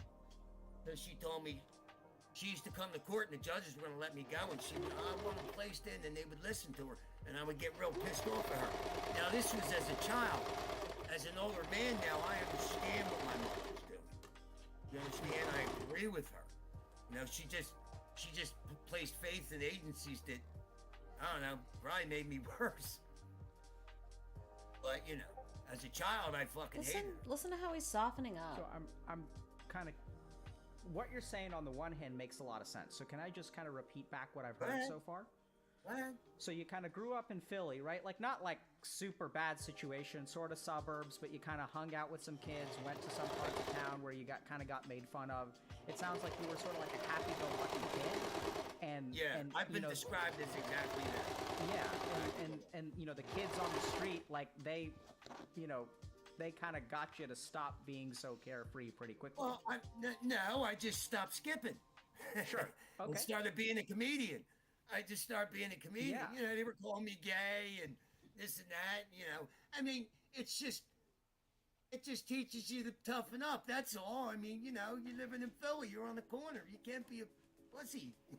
Sure. You can't be skipping down the street. Let's put it that way. And then somehow you kind of started getting into trouble with like drugs and some criminal activity and stuff. Yeah. And then your mom kind of shipped you off to one place. And then she kind of shipped you off, like, and it sounded like you kind of did what you were supposed to do, right? So, and then Well, see, here's the first thing they did. They took me to the Valley Forge Military Academy. Right? They were gonna put me in there, right? And there was no fucking way I was gonna be a tin soldier, right? So the guy that runs the joint, he said, I want to talk to him privately, and he pulls me in a room and he says, listen, if you don't want to come here, we're not gonna make you come here. He's like, I don't care what your parents say. He said, do you want to come here? I said, absolutely not. He said, okay. He had a little consultation with my mom and dad. We walked away. How did you feel about that? Great. What? Yeah, I mean, so I'm going to ask you kind of a weird question. Do you have a sense of why you felt great there?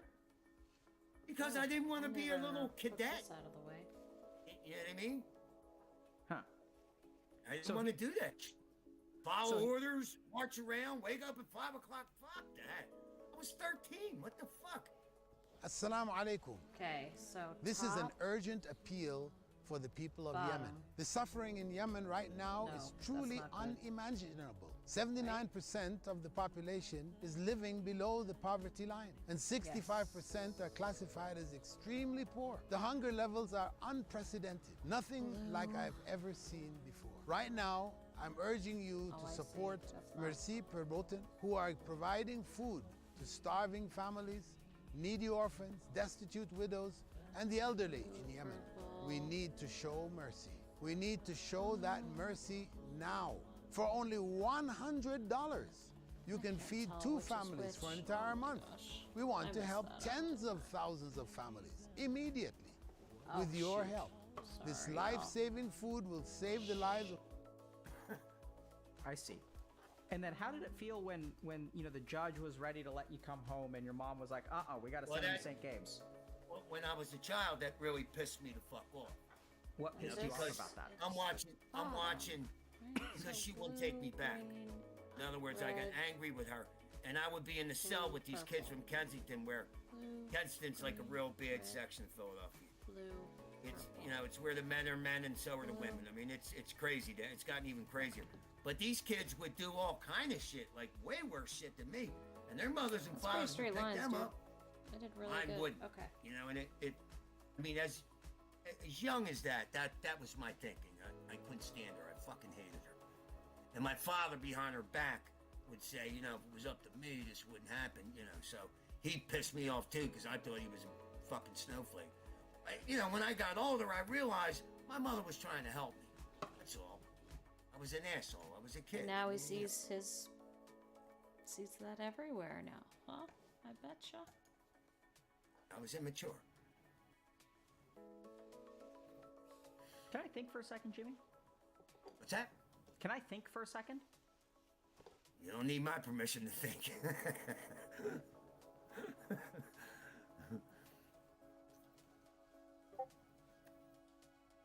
So, you know, Jimmy, what I'm kind of hearing is that you have every reason to be a snowflake, but you'll be damned if you're a snowflake. No. How so? No. You get more respect if you're not a snowflake, see? But the way the left paints people now, the soy boy is the way to go. The real man is So I think that's exactly what I'm saying. So what I'm saying is that, like, you know, the story that you're sharing makes you, if you look at, like, if the check boxes of being a snowflake, like getting abandoned by your mom, getting sent to a military academy, getting sent to a vocational school, getting sent to like you're doing what you're graduating from there or whatever, and then, you know, your mom is like the judge is about to send you home, your mom's like, I can't handle it, getting sent back to another place, having your dad, I hated her. Yeah, and so like if we think about like, you know, when you use the word snowflake, what I sort of think of is like a victim complex, right? Is that fair? Yeah. And so when I'm thinking it, like when I hear this story, Also bro, like known it as sounds survivorship bias. like, you know, if one is entitled to call themselves a victim, it's you. But you're not going to do that. Well, what? No, I don't. I'm not a victim of anything. I'm just a person that's shaped by their experiences. I don't see myself as any kind of victim. No. I get that you don't see yourself as a victim. That's sort of what I'm saying. But if you think about it, right? So if you had like, you know, let's say a liberal snowflake who had your background, do you think they would think of themselves as a victim? I don't know. Interesting. Okay. I couldn't. I can only speak for myself. I mean, I don't know. Is it? I mean, I was a liberal till my brother put me hip to what the corporate media does. It all started with Trayvon Martin. Like, what a bunch of shit that was. And then Michael Brown. What a bunch of shit that was. And you got to hear about racism. Like nothing has went forward between the races. It's systemic racism, which means everything's racist. Right? Sick and tired of hearing this shit. And my brother proved to me. I mean, NBC doctored the 911 call that Zimmerman made. That's clear. They admitted it. They fired 200. But guess what? This is how the news works, and David knows this. Once you get someone to make an emotional judgment, a nuclear bomb of truth isn't going to make that person change their opinion. Very few people. Which side is the right side here? Because they don't want to admit they were duped. It's gonna be that one, right? And this is how the news works. And this is how they gotta be brainwash people. It's just, it's sickening. It's gotta be that one. That's kind of interesting. So let me just make sure I heard you correctly. So once someone makes an emotional judgment, no amount of truth is going to change their mind. For the most part, the media, that's what the media does. Sure. So report some hyperbolic bullshit, report an absolute lie, and then the truth comes out a few days later and people already made a judgment on it. For the most part, human beings are not going to go back the initial emotional judgment that they made. Oh, I see why it did that. You being human. I went too far out, Yeah, and so then do went you back think in. people- Media plays you. Do you think Alright. people who Oh, make well. emotional That's fine. judgments are aware that they make emotional judgments? Sure, why would they be? Interesting. You so reach like, somebody emotionally, they know that. Interesting. So you, because I would actually say like the opposite. Like I would say that, once what emotions tend to do is cloud your judgment, and most people who make emotional decisions believe they're behaving rationally, and that the more emotional you become, the more rational you think you are. What do you think about that? Maybe not in all circumstances. I mean, I don't know how to,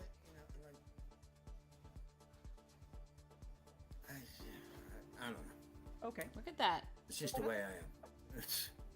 Sure. I don't like being lied to. I don't like being gaslighted. And they're doing it constantly. The media, We all don't like the politicians, same They're things. being lied to all the time. Everything's All a of grip. us. Everything is a Even grip. these people. Everything. Jimmy, a couple things. So the second thing is, so I'm sort of hearing like, do you think it's possible for you to be a victim? We the people of the United States. We've moved so far away from the Constitution that in many I ways... need to finally give you two my damn money. That's I guess anybody can be a victim. Yeah, why not? And what would that mean to you if you were a victim? I wouldn't know because I don't behave like a victim. If somebody wrongs me, I get back at them. I find a way to get back at them, and I generally make it funny and spectacular. Okay. So, it's just what I do. And what would it feel like to not get back at them? Horrible. In what way? Help me understand See, that. for me, I can't fathom that. But It's just like an unpaid debt. The best way I could describe it. Like, I got to get back at you. I mean, I'm not saying be violent, but justice. You disrespected me, I got to top it.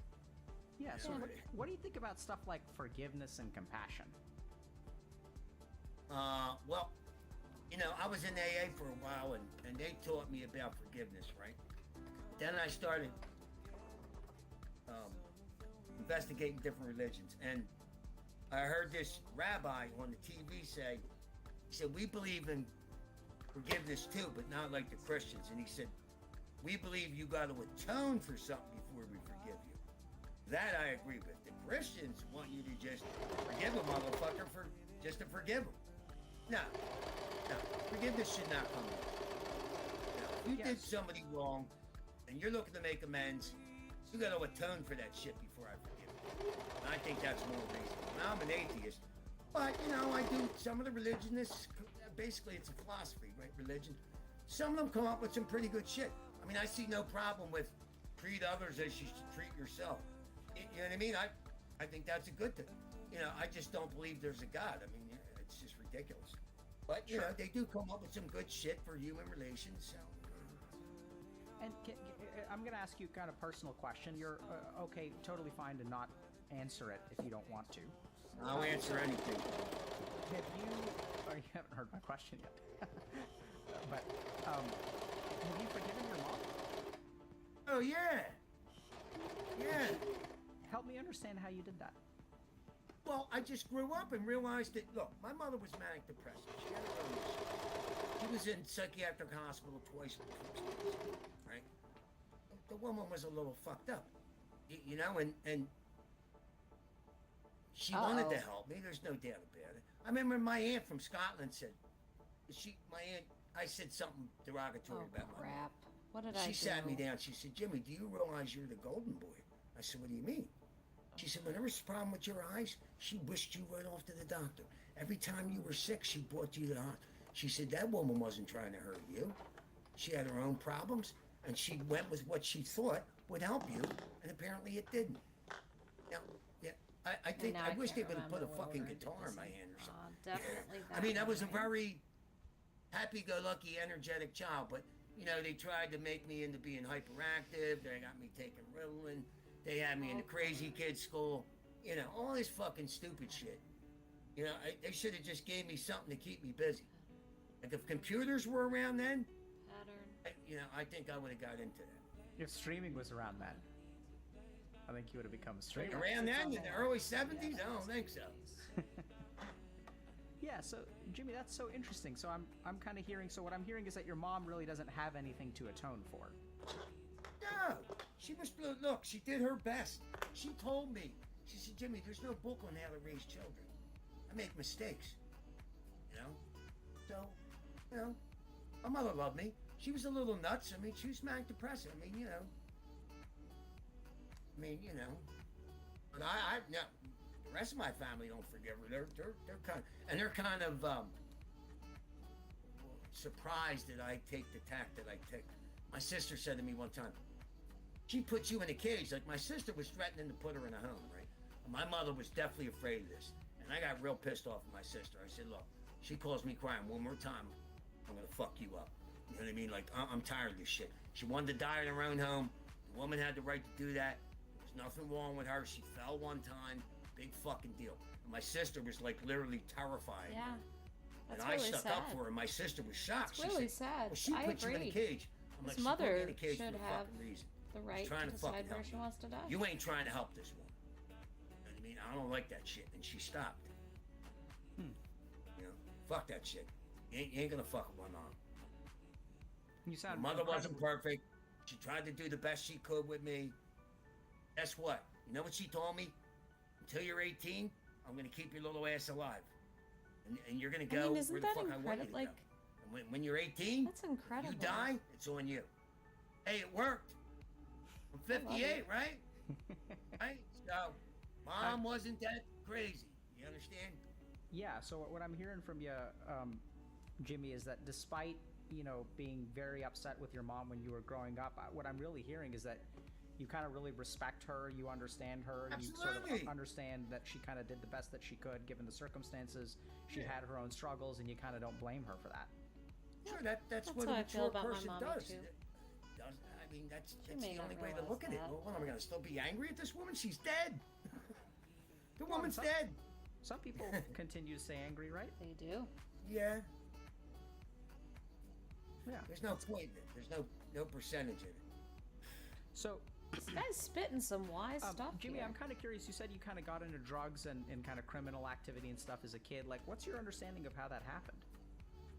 Well, I mean, I started committing crimes to get money for drugs. Like if it were, and I don't want to blame it on drugs. I mean, I did it, I own it. But had it not been for drugs, I wouldn't have committed the crimes. So, but I certainly committed the crimes. How do you Because, understand? You know, the way you know, people drug- treat themselves is the way they treat others. Think about it. People like this, they like law and order. And this is why, because it's good for them, and they assume it's good for everyone else. That's the way people work. These people are no different than the rest of us. Like some people think of you know, substance use as an addiction, as a disease, as an illness. What do you think about that? The whole disease thing was a bunch of bullshit with the insurance companies and all. I'm very well versed on all that shit, on AA, the history of it and all. That's just a word. That's all it is. It's bullshit. Whether or not it's a disease, who cares? You know, like I went to AA helped me tremendously. I went through the 12 steps in 2 weeks. Now, people said, oh, that's crazy. Well, if you study the history of AA, he did it in days, and that's a fact. But it did shake, like I had a therapist explain to me, therapy's supposed to kind of shake you up, and then you settle down differently, right? That was the best description I've ever heard. That's a what beautiful AA description. did. It got me to take a look at things, especially my mother. And I remember when I went to make amends to my mother, I went to her grave, and I cried like a baby, and I never looked ill of my mother ever again. And I was 38 years old. So I was hating on my mother till I was 38 years old. And I was a damn fool. But, you know, I did a 4th step, I did a 5th step, I ran around making amends. You know what I mean? Got in my car and just started making amends. To amend is to fix or repair something to the best of your ability, and that's what I did. And because of these actions, see, a lot of these people, they're just told to go to meetings and listen to other people's sob stories. I'm sorry. It doesn't work. It doesn't work. You can't think your way out of bad thinking. You have to act your way into better thinking. And the actions that I took through the 12 steps, it helped me even today to be more honest, to not be deceitful, to not that I wasn't an honest person, but to get a real fucking view of what's really going on, rather than that dumb shit that was running around in my head. Hating on my mother, hating the world, thinking the world owed me a living. It doesn't. Life ain't fair. It's not. It's how you react to it. And it really helped me. I mean, and then I started to become a sponsor, which was the best thing ever, because when you're helping somebody else, you ain't thinking about yourself, right? That was my whole problem. I thought about my fucking self too much. I was self-centered, selfish, and helping other people, I really enjoyed doing that. Jimmy, I'm just going to kind of give David a chance to kind of point these chime people in a second. direction. And you know, just because Listen to this guy. Listening thoughtfully and maybe taking notes. David, did you want to add anything or ask any questions or kind of share any thoughts? No, I mean, I think, you know, one of the interesting things from a complete lay person's perspective is that I didn't know the background of Jimmy until today, but it's exactly what I imagined it might be that gets him to where he is today at 58, in the sense of, I do see Jimmy as a victim myself. And it's not about whether he has to, quote, behave like one, but you know, in hearing about the situation that he grew up in, it makes a lot of sense to me that he kind of behaves in the boisterous way and finds this need to always have this opposite reaction to what he's experiencing, and he doesn't feel right unless he does that it's like an unpaid debt. I mean, it's other viewers of mine have told me similar stories about how they got to where they are in their 30s, 40s, 50s, and so it makes a lot of sense. Everything I'm hearing is putting a lot of pieces into place. So the only thing I might be a victim of is the 70s. Jimmy, I know you want to respond to that. I said, okay, if I follow up with David a little bit? Sure. Sure. Okay. So David, when you said this is, you know, the picture that we're kind of uncovering is exactly, in a sense, what you're not surprised to hear, help me understand, like, what do you mean by that? Why aren't you surprised to hear this? How do the dots of what we've learned in the past about Jimmy connect with your understanding of him today? Well, I mean, I think it was very interesting that I've experienced Jimmy's homophobic and transphobic language, right? I'll give him the benefit of the doubt. He says he's just making fun, but he doesn't hate people. That's fine. So I'll use the term, I won't say transphobia and homophobia, his transphobic and homophobic language.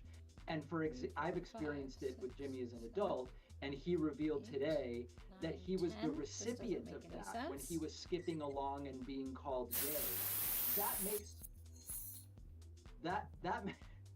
That makes a lot of sense to me, in the sense that he's weaponizing Dr. the K's way like, he felt when that was gonna used against him, against other people that maybe he wants to go after or get back at. Like that's one example of why it's fitting together. 5, 6, 7, 8, 9. What do you think about that, Jimmy? 11. I don't know. I mean, David, I certainly am no victim. You know, good and bad things happen to people all the time. And in fact, like, what is good and bad? 18. What's bad? Don't the Chinese see 22. Okay. what is that conflict as like opportunity? Yes. You know what I mean? If something bad happens, you can go one of two routes, right? You can become a victim, get angry, get depressed, stay that way for years, or you can turn that shit around. Hope I did this Make right. lemonade out of lemons, right?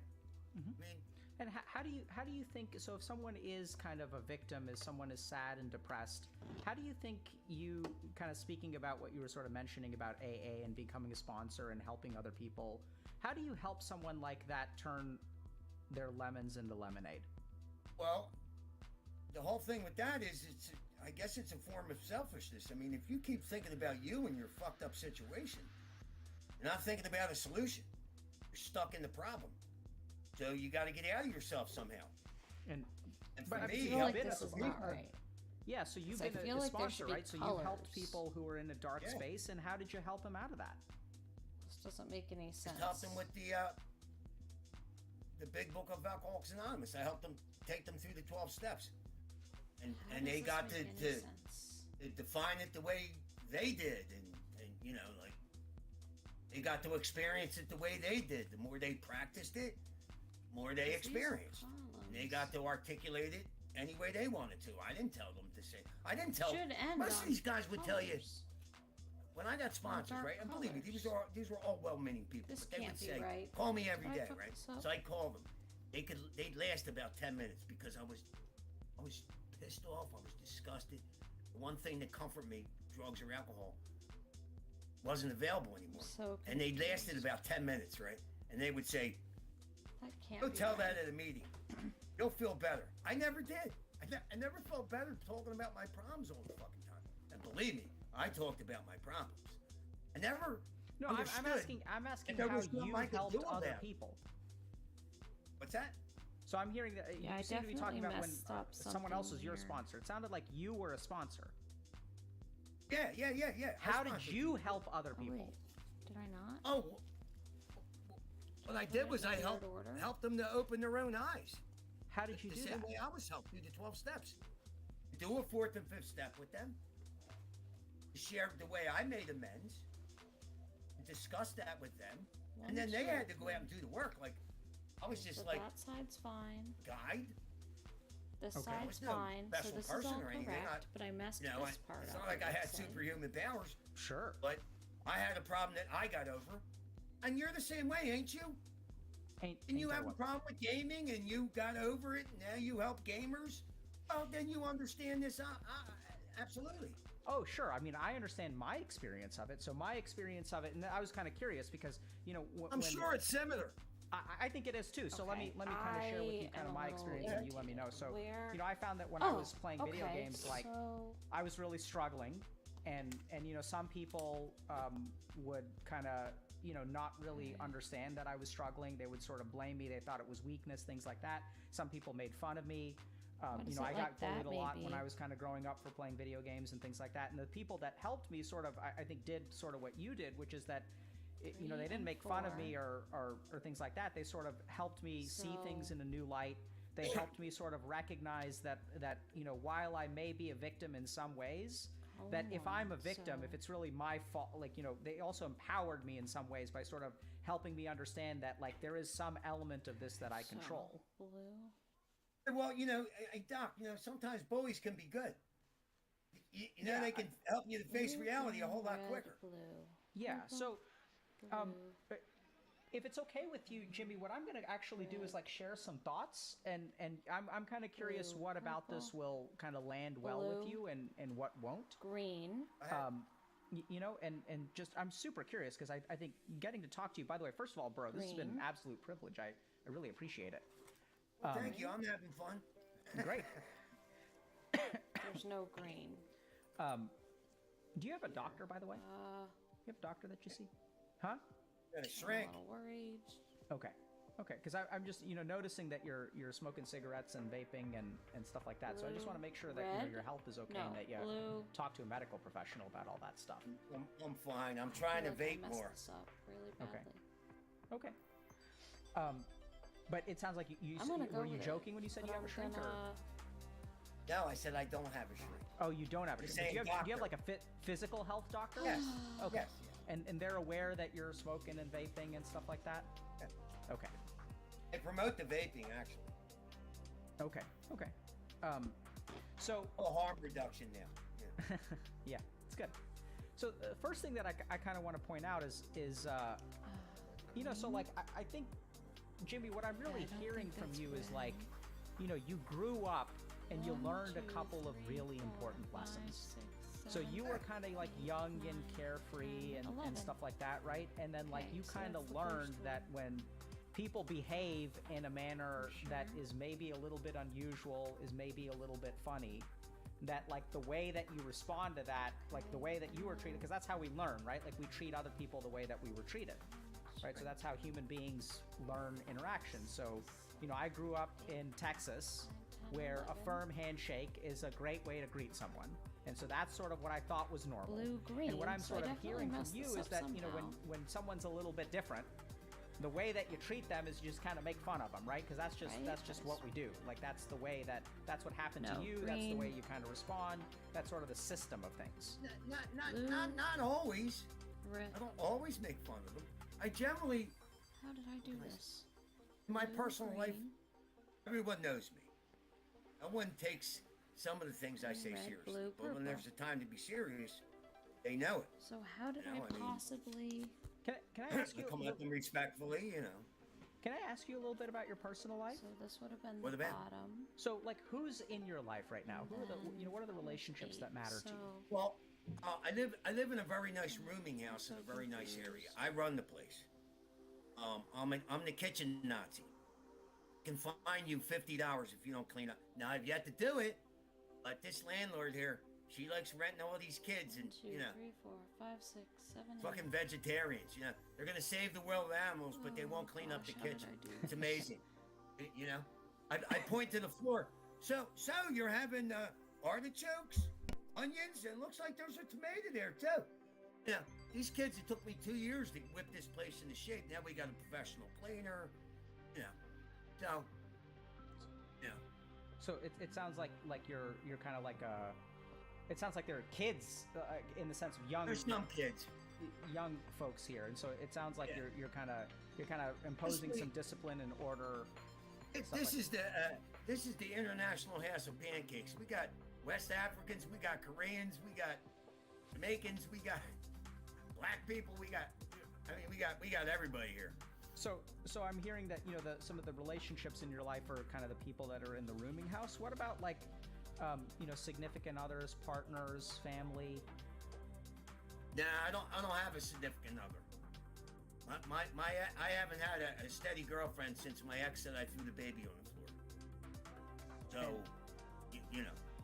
she betrayed me, and I really don't give a shit about a relationship. Okay. When you say you don't give a shit, do you ever feel lonely? Curiously enough, no. That is kind of curious, right? How do you You understand would think that? I would, but no. I listen. I walk down the street. I have fun. I talk to everybody. I pet every dog I see. I don't know what to tell you. I have fun. I'm a relatively happy person. Yeah, I see that. Yeah, but I'm gonna how kind did- of let how did this that go, happen? Because and I'm gonna. I'm thinking 58 You year know. old. Vibrate You know, here. Well, I'll say this for you: LSD has helped me tremendously.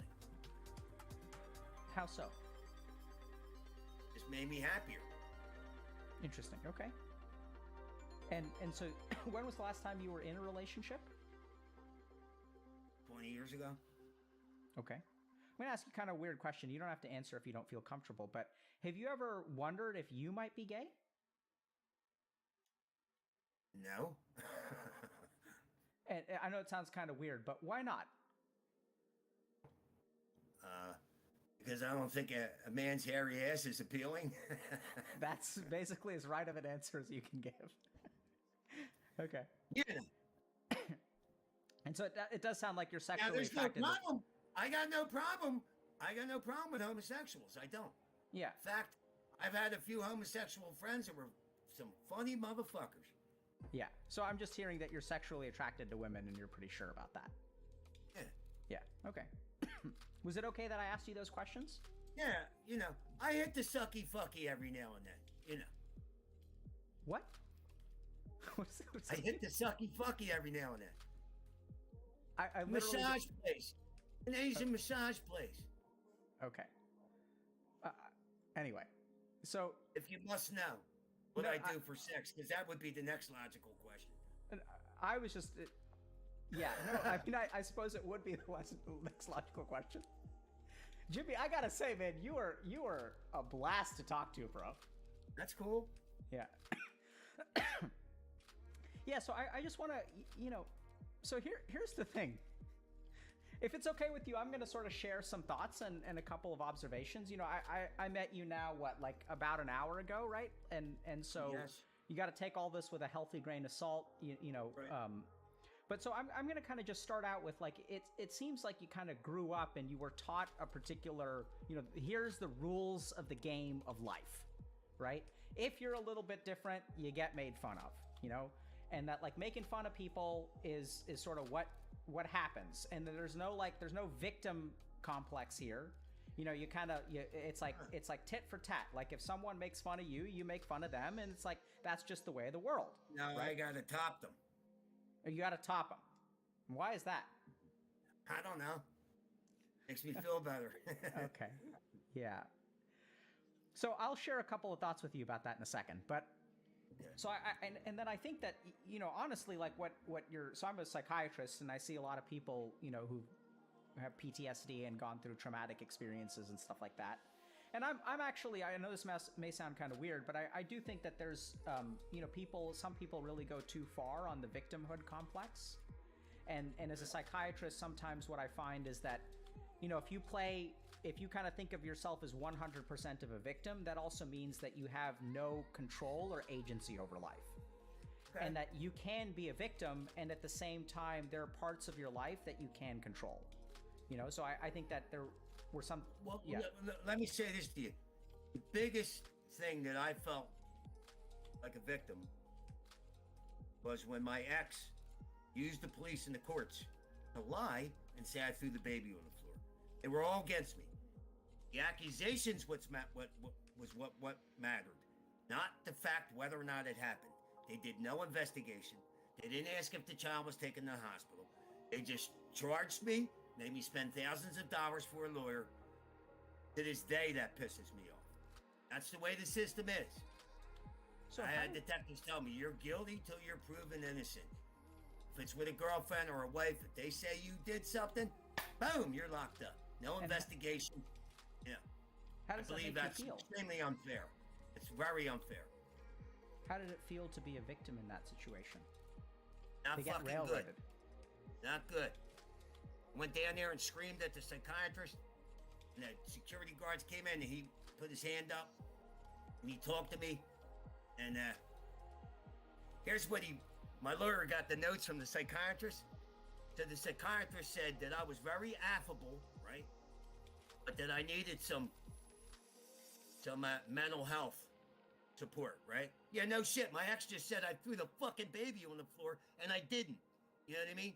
But then He does the report on her, and he says the distance that Miss Veith claimed that he threw the child on the floor became lower and lower as the interview went on. In other words, he called her a liar because she is a fucking liar. She got away with it. She got away with it. Because she said. That's ridiculous. It pisses me off to this day. And I don't feel like a victim anymore, but I'm still pissed off about it. I'm still going to talk about it. You know? Fucking ridiculous. Now the kid's in Harvard. So, and guess what? That kid read books because she saw me reading books. I always read. Her prior series in their entire fucking life. Okay? You know? Are you Kid proud calls of- me when she's 10. Listen to this. She calls me when she's 10 years old. She says, Daddy, Mommy told me to get in the tub, but I was already in the tub. I'm like, what? She said, Mommy told me to get in the tub, but she was already in the tub. I said, is Mommy drinking? She said, yeah. I said, put her on the phone. I said, she's at the age of reason now. If you want her to hate you like I fucking hate you, keep fucking drinking. And to her credit, 3 weeks later, she went into rehab. I believe she's still sober. I'm not sure, but she's been sober a number of years. So, are you mission accomplished? The kid won't talk to me. The mother poisoned her. You know, the mother got both her titties chopped off. Right, I found it on Facebook, and I sent her a message. It couldn't have happened to a nicer person. I'm skipping down the street. I'm gonna have a party. Well, apparently, saying mean things is worse than doing mean things. Yeah, what I said was terrible, but her saying I threw the baby on the floor, costing me thousands of dollars, forever altering the relationship I would have with my daughter, is a lot worse. So you deserve that. You know what I mean? I don't give a fuck. They can cut her head off. You know what I mean? I don't care. Yeah, you sound very, very angry. Well, what the fuck? What would you... Threw the baby on the floor? What the fuck? It never happened. Even my kid, when she was 5, she's like, Dad, wouldn't I have gotten hurt? Yeah, you'd think these detectives would ask those questions. No, but they're forced to charge you. That's the way the law works. If it's a girlfriend or a spouse, if they make some allegation like that, you're just sent off to court. No investigation. None. So how would you have liked to be treated? Not without evidence. Not without evidence. How would you have liked to be treated in that situation? I'd like to be treated fairly. I'd like to have some kind of investigation to go on before I'm charged. So it's fucking ridiculous. I'm gonna put myself in the shoes of someone else. Let's say a cop or you know, your ex-girlfriend or whatever. And I'm gonna say for a second that you were treated fairly. Like, what if they thought they were treating you fairly? Even the cops admit it's unfair. I've talked to scores of detectives. They say, look, in that instance, you're guilty till proven innocent. It's fucked up. It's fucked up. No investigation. Like, look, if somebody accused me of murder, they do a fucking investigation, right? If somebody accused me of burglary, they do a fucking investigation. If somebody accused me of anything, they do an investigation. But when a woman says a man did something to a kid, there's no fucking investigation. They just charge you. That's wrong. That shit's wrong. Cost me thousands of dollars to disprove a lie. Fuck yeah, that's wrong. Believe women. Fuck that. Not without evidence. Fuck that.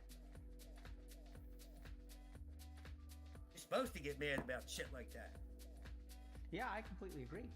I think the worst thing a man can do is rape a woman, and I think the worst thing a woman can do is lie and say that you abused your own child. That's fucked up.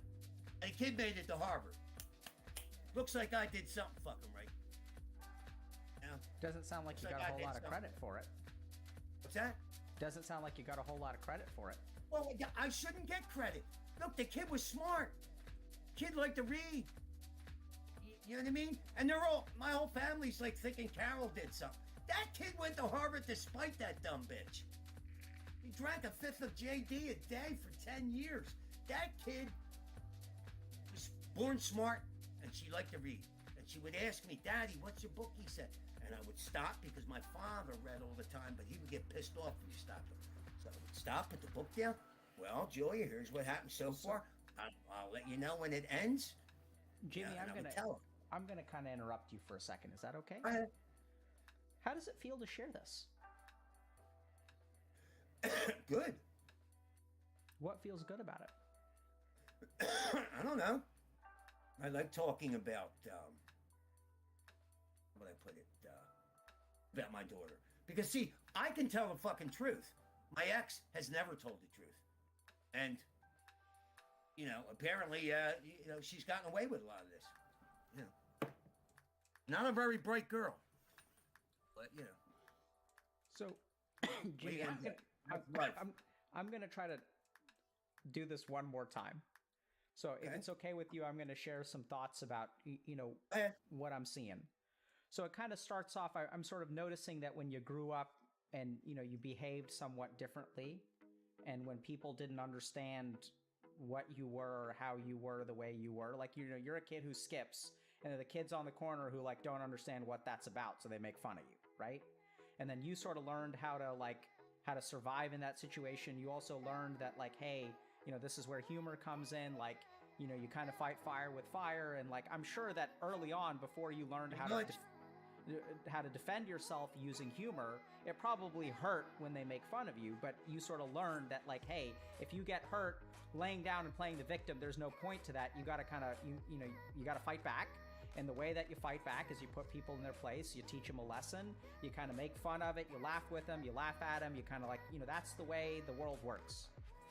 And then I'm sort of hearing that, that you had a couple of interesting things happen to you. You kind of got into drugs and stuff like that. You got into crime because of the drugs.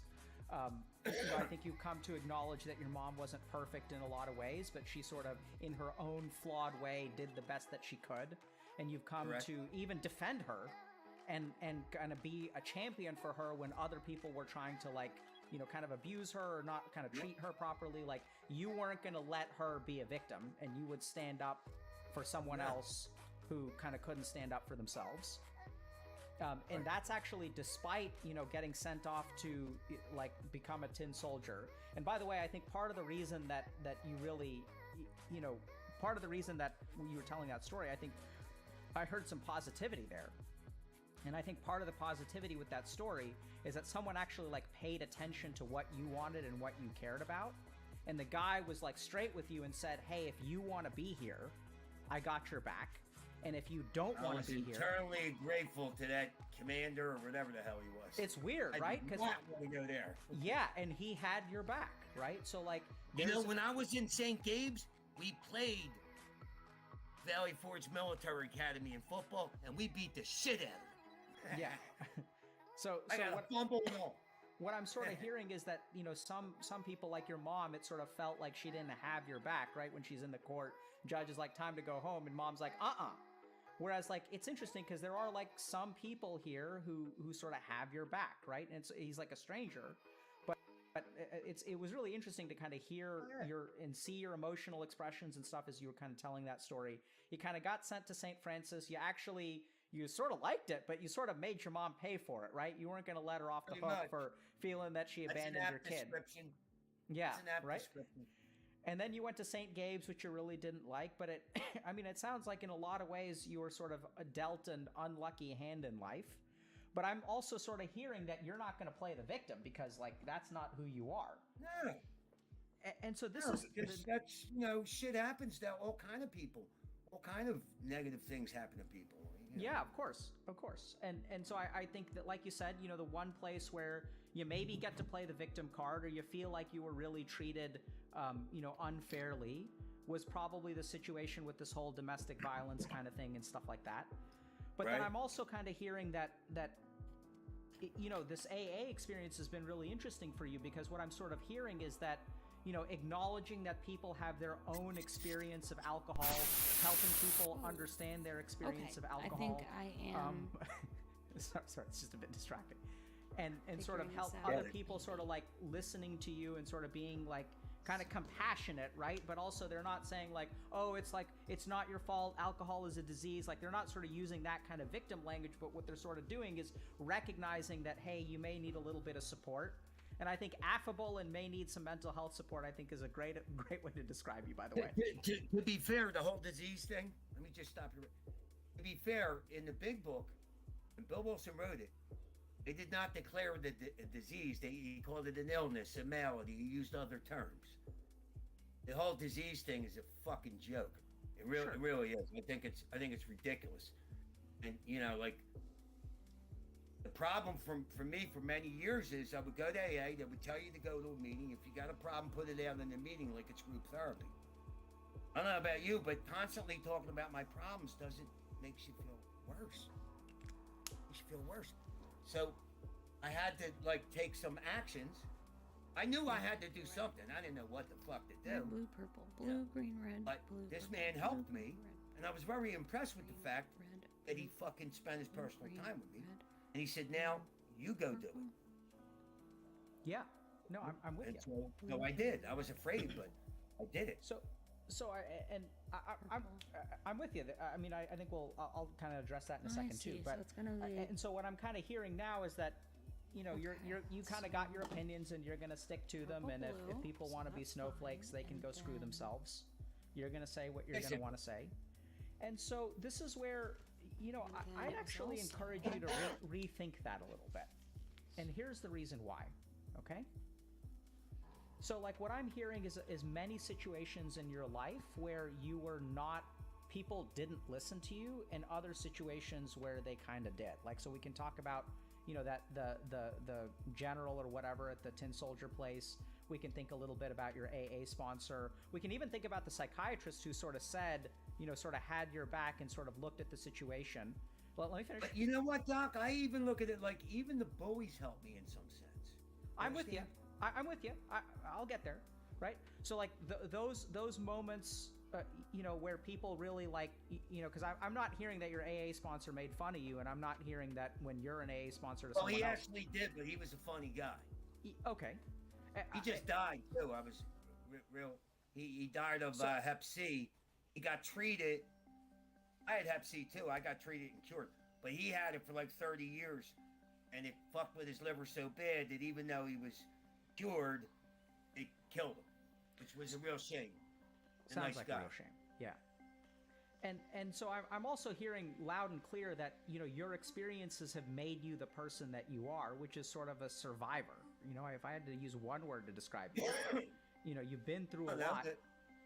The number one will of a human being is to survive, is it not? Yeah.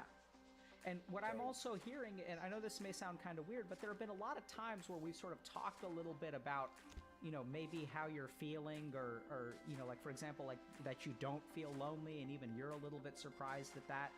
And in my experience, actually, psychologically and neuroscientifically, sometimes what happens when people are survivors is parts of their brain actually shut down, because like you were kind of saying, if you didn't shut those parts of the brain down, it'd be like going to an AA meeting talking about all the negativity, and it just sort of feels worse and worse and worse. And so sometimes what the brain actually does is numb ourselves to negative emotions. And the last kind of thing that I'd sort of share with you is that, you were talking a little bit about how you don't like to wallow in the negativity, which I get because you're not a victim and all that kind of good stuff. But there was a little bit of time today where you sort of did share, hey, the one place where I think if anyone wanted to call me a victim, it was in this place. You got pissed off. You started off, you can even go back and watch this. You started off laughing about it. And then towards the end, you really got angry. And then I kind of asked you, how does it feel to talk about it? You actually said good. Now, I think if we had spent an hour and a half talking about it, you would feel worse at the end. But what I'm sort of noticing... Maybe, yeah. Well, you're the one who said that wallowing in the negativity makes you feel, generally speaking, worse. But I mean, yeah. So this is where what I'm kind of noticing is you're someone who had to kind of adapt. You had to survive. You had to learn how to laugh. You had to learn how to swim. Yeah, you had to tit for tat.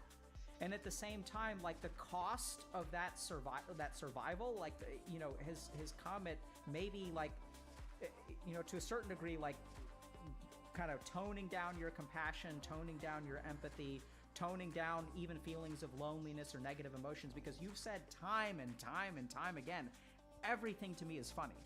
Everything to me is funny. I'm a happy kind of guy, right? And so what I'm sort of noticing there is that seems really unusual. And so there's a part of me that, based on our conversation, makes me wonder whether there's stuff that's kind of tucked away, swept under the rug, that. No, I think I have a different personality type. I have a rare type. I've been typed before. I have a rare personality type. You know, doesn't make me special or not, and I just see things differently. I don't know. Yeah, I get that. I mean, I think that you do see things. I mean, it's better to laugh than cry, Doc, isn't it? I mean, I had a therapist tell me, Jimmy, about my family. She said, "There's the Brady Bunch, and then there's everybody else." So that helped put it in perspective. So here's what I'd say. I'd say that it's best to laugh and cry. I don't know. I ain't cried in a while. Yeah. Right? And like even then, you kind of said, I haven't cried in a while, and then you laughed. What's funny about that? Is it better to laugh? Yeah, so because when you say better to laugh, that's kind of interesting because what that Oh, that doesn't mean I'm looking to cry. Oh, I think it means you're looking to not cry. Right? So when you say it's better to laugh than to cry, and every time you laugh, what I'm sort of noticing is that you've got a choice there, and you're deviating towards laughter instead of crying. No, I wouldn't say that. I think I'm just a happy-go-lucky person, and there's nothing in my life that would make me cry right now. It's true. Nothing. Like I don't know. I mean, okay. It's not an option to cry. There's nothing to cry about. This is one the best period of my life. I got a little YouTube channel.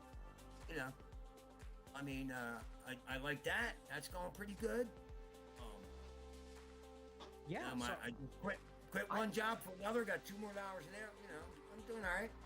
Yeah, I hear that, man. I don't disagree with you. I'm not saying that you need to sit there and cry all the time and, oh my God, your life is crap and things like that. What I'm sort of saying is that, I think that you've got maybe 1 or 2 things that you could feel rightfully sad about, but I sort of also understand that, playing a victim is not something that you're going to do. When I think a little bit about your daughter and her being at Harvard, and I hear you kind of speak with pride, and also that she's been poisoned against you, I think it'd be okay to shed a tear on that if you felt like it. Nah, sometimes I get a little sad about it, but I've basically convinced myself that, look, the kid has reached the pinnacle of schools. She's not going to run for anything if she plays her cards right. And up to now, she's played her cards right. Just she's not going to need her father that much. And if she doesn't want me in her life, then that's her choice. There's nothing I can do about it. So you used an interesting word I've gotten a few hobbies. Look, I started painting. That's great. Yeah. Jimmy, I just want to point one thing out to you, and then we can, can that discussion. But okay. You said, I've convinced myself. So when someone uses that word, when I think about convincing, what I think about is starting from a place where you believe one thing and working really hard to believe something else. Well, in a sense, yes. Because look, let's face it, that's a sad situation. The kid ain't talking to me. Yeah. Right? There's nothing I can do about it. There's nothing I can do about it. So, hopefully the kid grows the fuck up and, like apparently it was okay for this woman to falsely accuse me 3 times.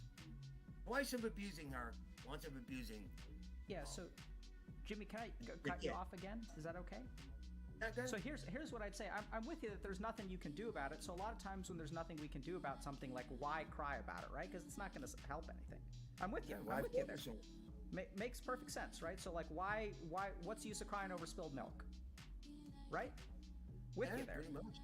So this is the last thing that I'd leave with you, and you don't have to agree with whatever I'm saying. It's really just I'm just making observations, and you can decide. You're the expert on you. So the last thing that I'd say is I'd encourage you to try. If you're a funny dude, that's fine. You find something funny, that's fine. I'd encourage you to try to be a little bit more compassionate towards people who may be confused or struggling or see themselves as victims. I'm not saying that they are victims. I'm not saying that there's an objective right or wrong. But what I've heard from you time and time and time again is that there have been periods in your life where whether you were a victim or you weren't a victim, whether it was really your fault that you got sent off to these schools or things like that, whether they formed you into being the person that you are, and so therefore good experiences, I'm with you all through that. Even in terms of my own video game addiction, I'm grateful for it because it turned me into the person that I am. And at the same time, while I'm going through it, if someone sort of shares a kind word with me, even if my head is in the wrong space, I don't understand exactly what's going on. You kind of said that about yourself, when you were kind of like going through this AA stuff and you started to have realizations that during that dark period before you understand things, that a kind word or even someone sort of like, taking you seriously and saying, hey, I don't think that's really what it is, can actually have like a positive impact. And what I'd encourage you to kind of think about is like, these people that you kind of call snowflakes and stuff like that. I don't know if there's an objective right here or an objective wrong. You may think that there's an objective right. I think that it's possible that your decisions are also, your judgments are also emotional, and then, no amount of truth is going to change your mind. What I'm saying is just like from a human perspective, even if you can think they're ridiculous, can you be kind to them too? Oh, absolutely. One of the quotes in the book of Alcoholics Anonymous says, those we dislike, we practice justice and courtesy. So, I mean, you got to be fair with people, and you got to be civil. You got to try to be civil with them. I mean, you really should fight fire with water. But quite often I got to fight fire with fire. Yes. Seems ass backwards, but yeah. What do you think about that, bro? I get myself into some situations.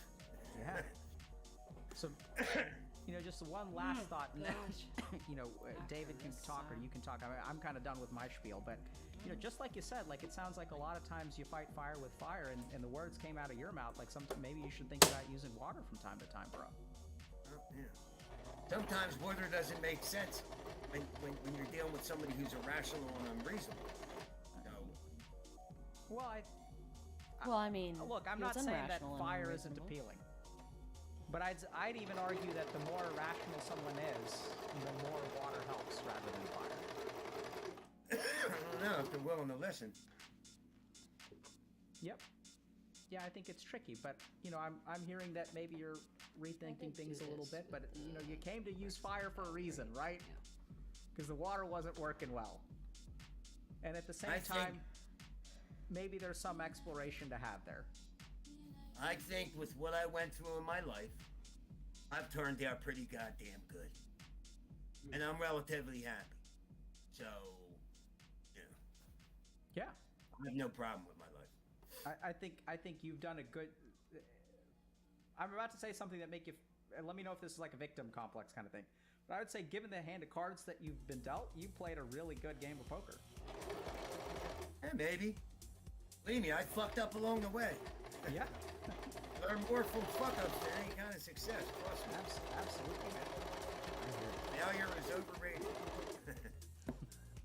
Underrated. Hey, Jimmy, can I ask a quick question, Jimmy? Hey.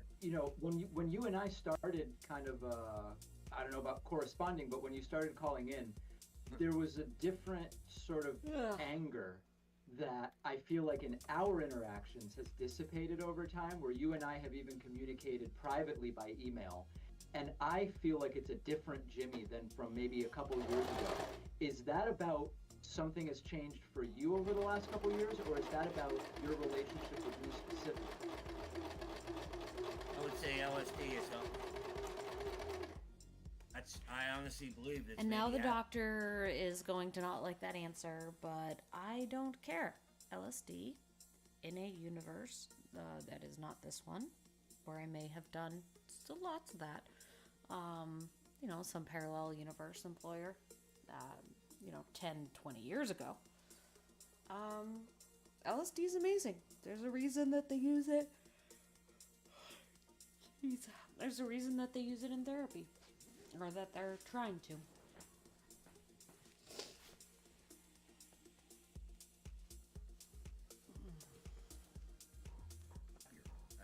Honestly, now I get in arguments with these people online. They say, "Oh, it taught me this, it taught me that."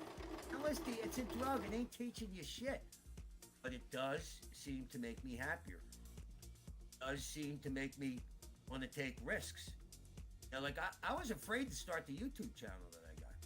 And I was unconfident about it. I don't know how to do this. I don't know how to do that. Fuck it, I just did it. I don't even know how to do this shit. You guys help me, right? So, when I see somebody that doesn't know how to do something, I'm willing to help them. That's how it should work, right? So, you just have to have the will to do something. You don't necessarily have to understand it, know how to do it. You just do it. So, that's what I'm doing. Wow. And Jimmy, I'm just curious, and if you don't want to answer this, obviously you don't have to. Do you own firearms? No, Yeah, I'm a okay. felon. I can't. Okay. I wouldn't own one anyway. I have no problem with people that do, but I have no need for a gun. Oh, is that right? Yeah, I I can defend myself, but some people, it's their right. You know, they have a right to do it. I lost that right by being convicted. Well, Jimmy, listen, you really said it all. I mean, I don't know about you, Dr. K, but this has been incredibly illuminating to me. Same. I mean, I really appreciated, Jimmy's You honesty. gotta think about it. Like, people who don't treat others well, they don't treat themselves. Jesus, they don't treat themselves well either,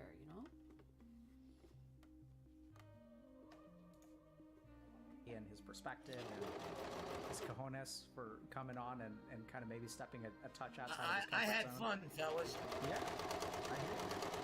Yeah, maybe that's my. Oh, sorry, Dr. K. No, go ahead. I was just gonna say, like, Jimmy, you gotta talk to your doc about all the stuff you're using, bro. Okay. Yeah, that was actually going to be my question. No, but Jimmy, what I was curious is during this hour and a half, I think it's been consistent Cool Whip cigarettes and vaping the entire time. Is this all day while you're up, or are you maybe like understandably a little nervous about this conversation, so you're doing it, or is that all day? Oh, listen, Whipping gods were good to me. They just delivered 600 15 minutes before the stream started. No, but what I'm asking, Jimmy, is from the time you wake up till you go to sleep, are you consuming the whole time? No. You're not. But I do hit these whippets a little hard. I mean, but not in the morning or not, And then absolute last thing, just because AA was such a prevalent thing, are you sober now from the standpoint of alcohol? No, but I don't drink as much. Okay. I was knocking down 2 bottles of that whiskey a week. I've had that for 10 days. The bottle behind you. Yeah. So I'll drink. Nope. I'll drink Again, a while 3 ago. strong beers, Oh, 9 or Lord. 10% a night. Of course, of 5 hours. So I'm not driving. I'm doing a stream. Exhausted. David, I'm kind a of few curious. beers at work. What pushes you to ask questions to Phil about Jimmy, about how much substances he's using? Well, I'm curious in my interactions with him how influenced by substance use they might be, because I'm hearing, I'm getting an email or hearing a voicemail, and my instinct is it would help me maybe to frame the context a little bit if I know maybe what his state of mind is. That's my kind of curiosity about it. Yeah. Well. Okay. Jimmy, Well- any questions from your end? Yeah. No, I had a great time. Thanks, fellas. All right. Thank you very Let's much. do this again in a year. Let's do this again. Sure. David, you want to go ahead and wrap up, or? Yeah, well, listen, I appreciate everybody's time. Jimmy, you and I have known each other a couple years now in some sense, and this has really been informative for me. I feel like I better understand you now.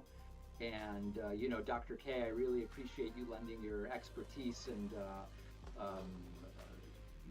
leading us through this. I feel like I've learned a lot. Yeah. Well, I mean, let me say this, David. My end game here with you, right, is to get you to debate the hard bastard.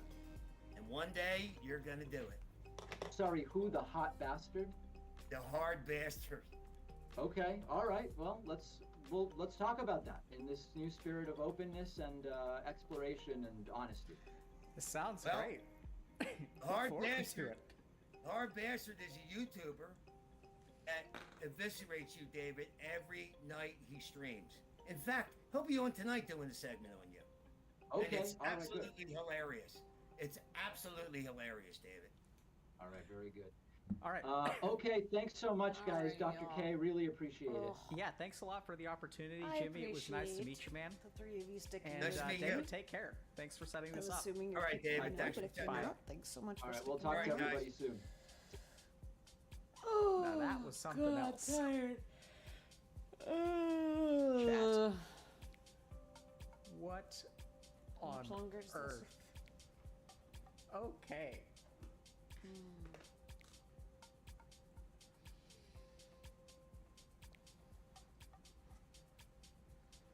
My favorite quotes.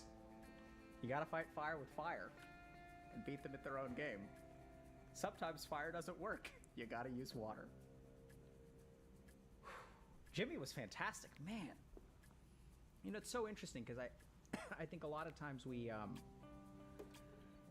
now I have to read about it. Oh my No, I God. don't, 'cause I don't know. So I think a lot of times, man, I don't even. What did y'all think, chat?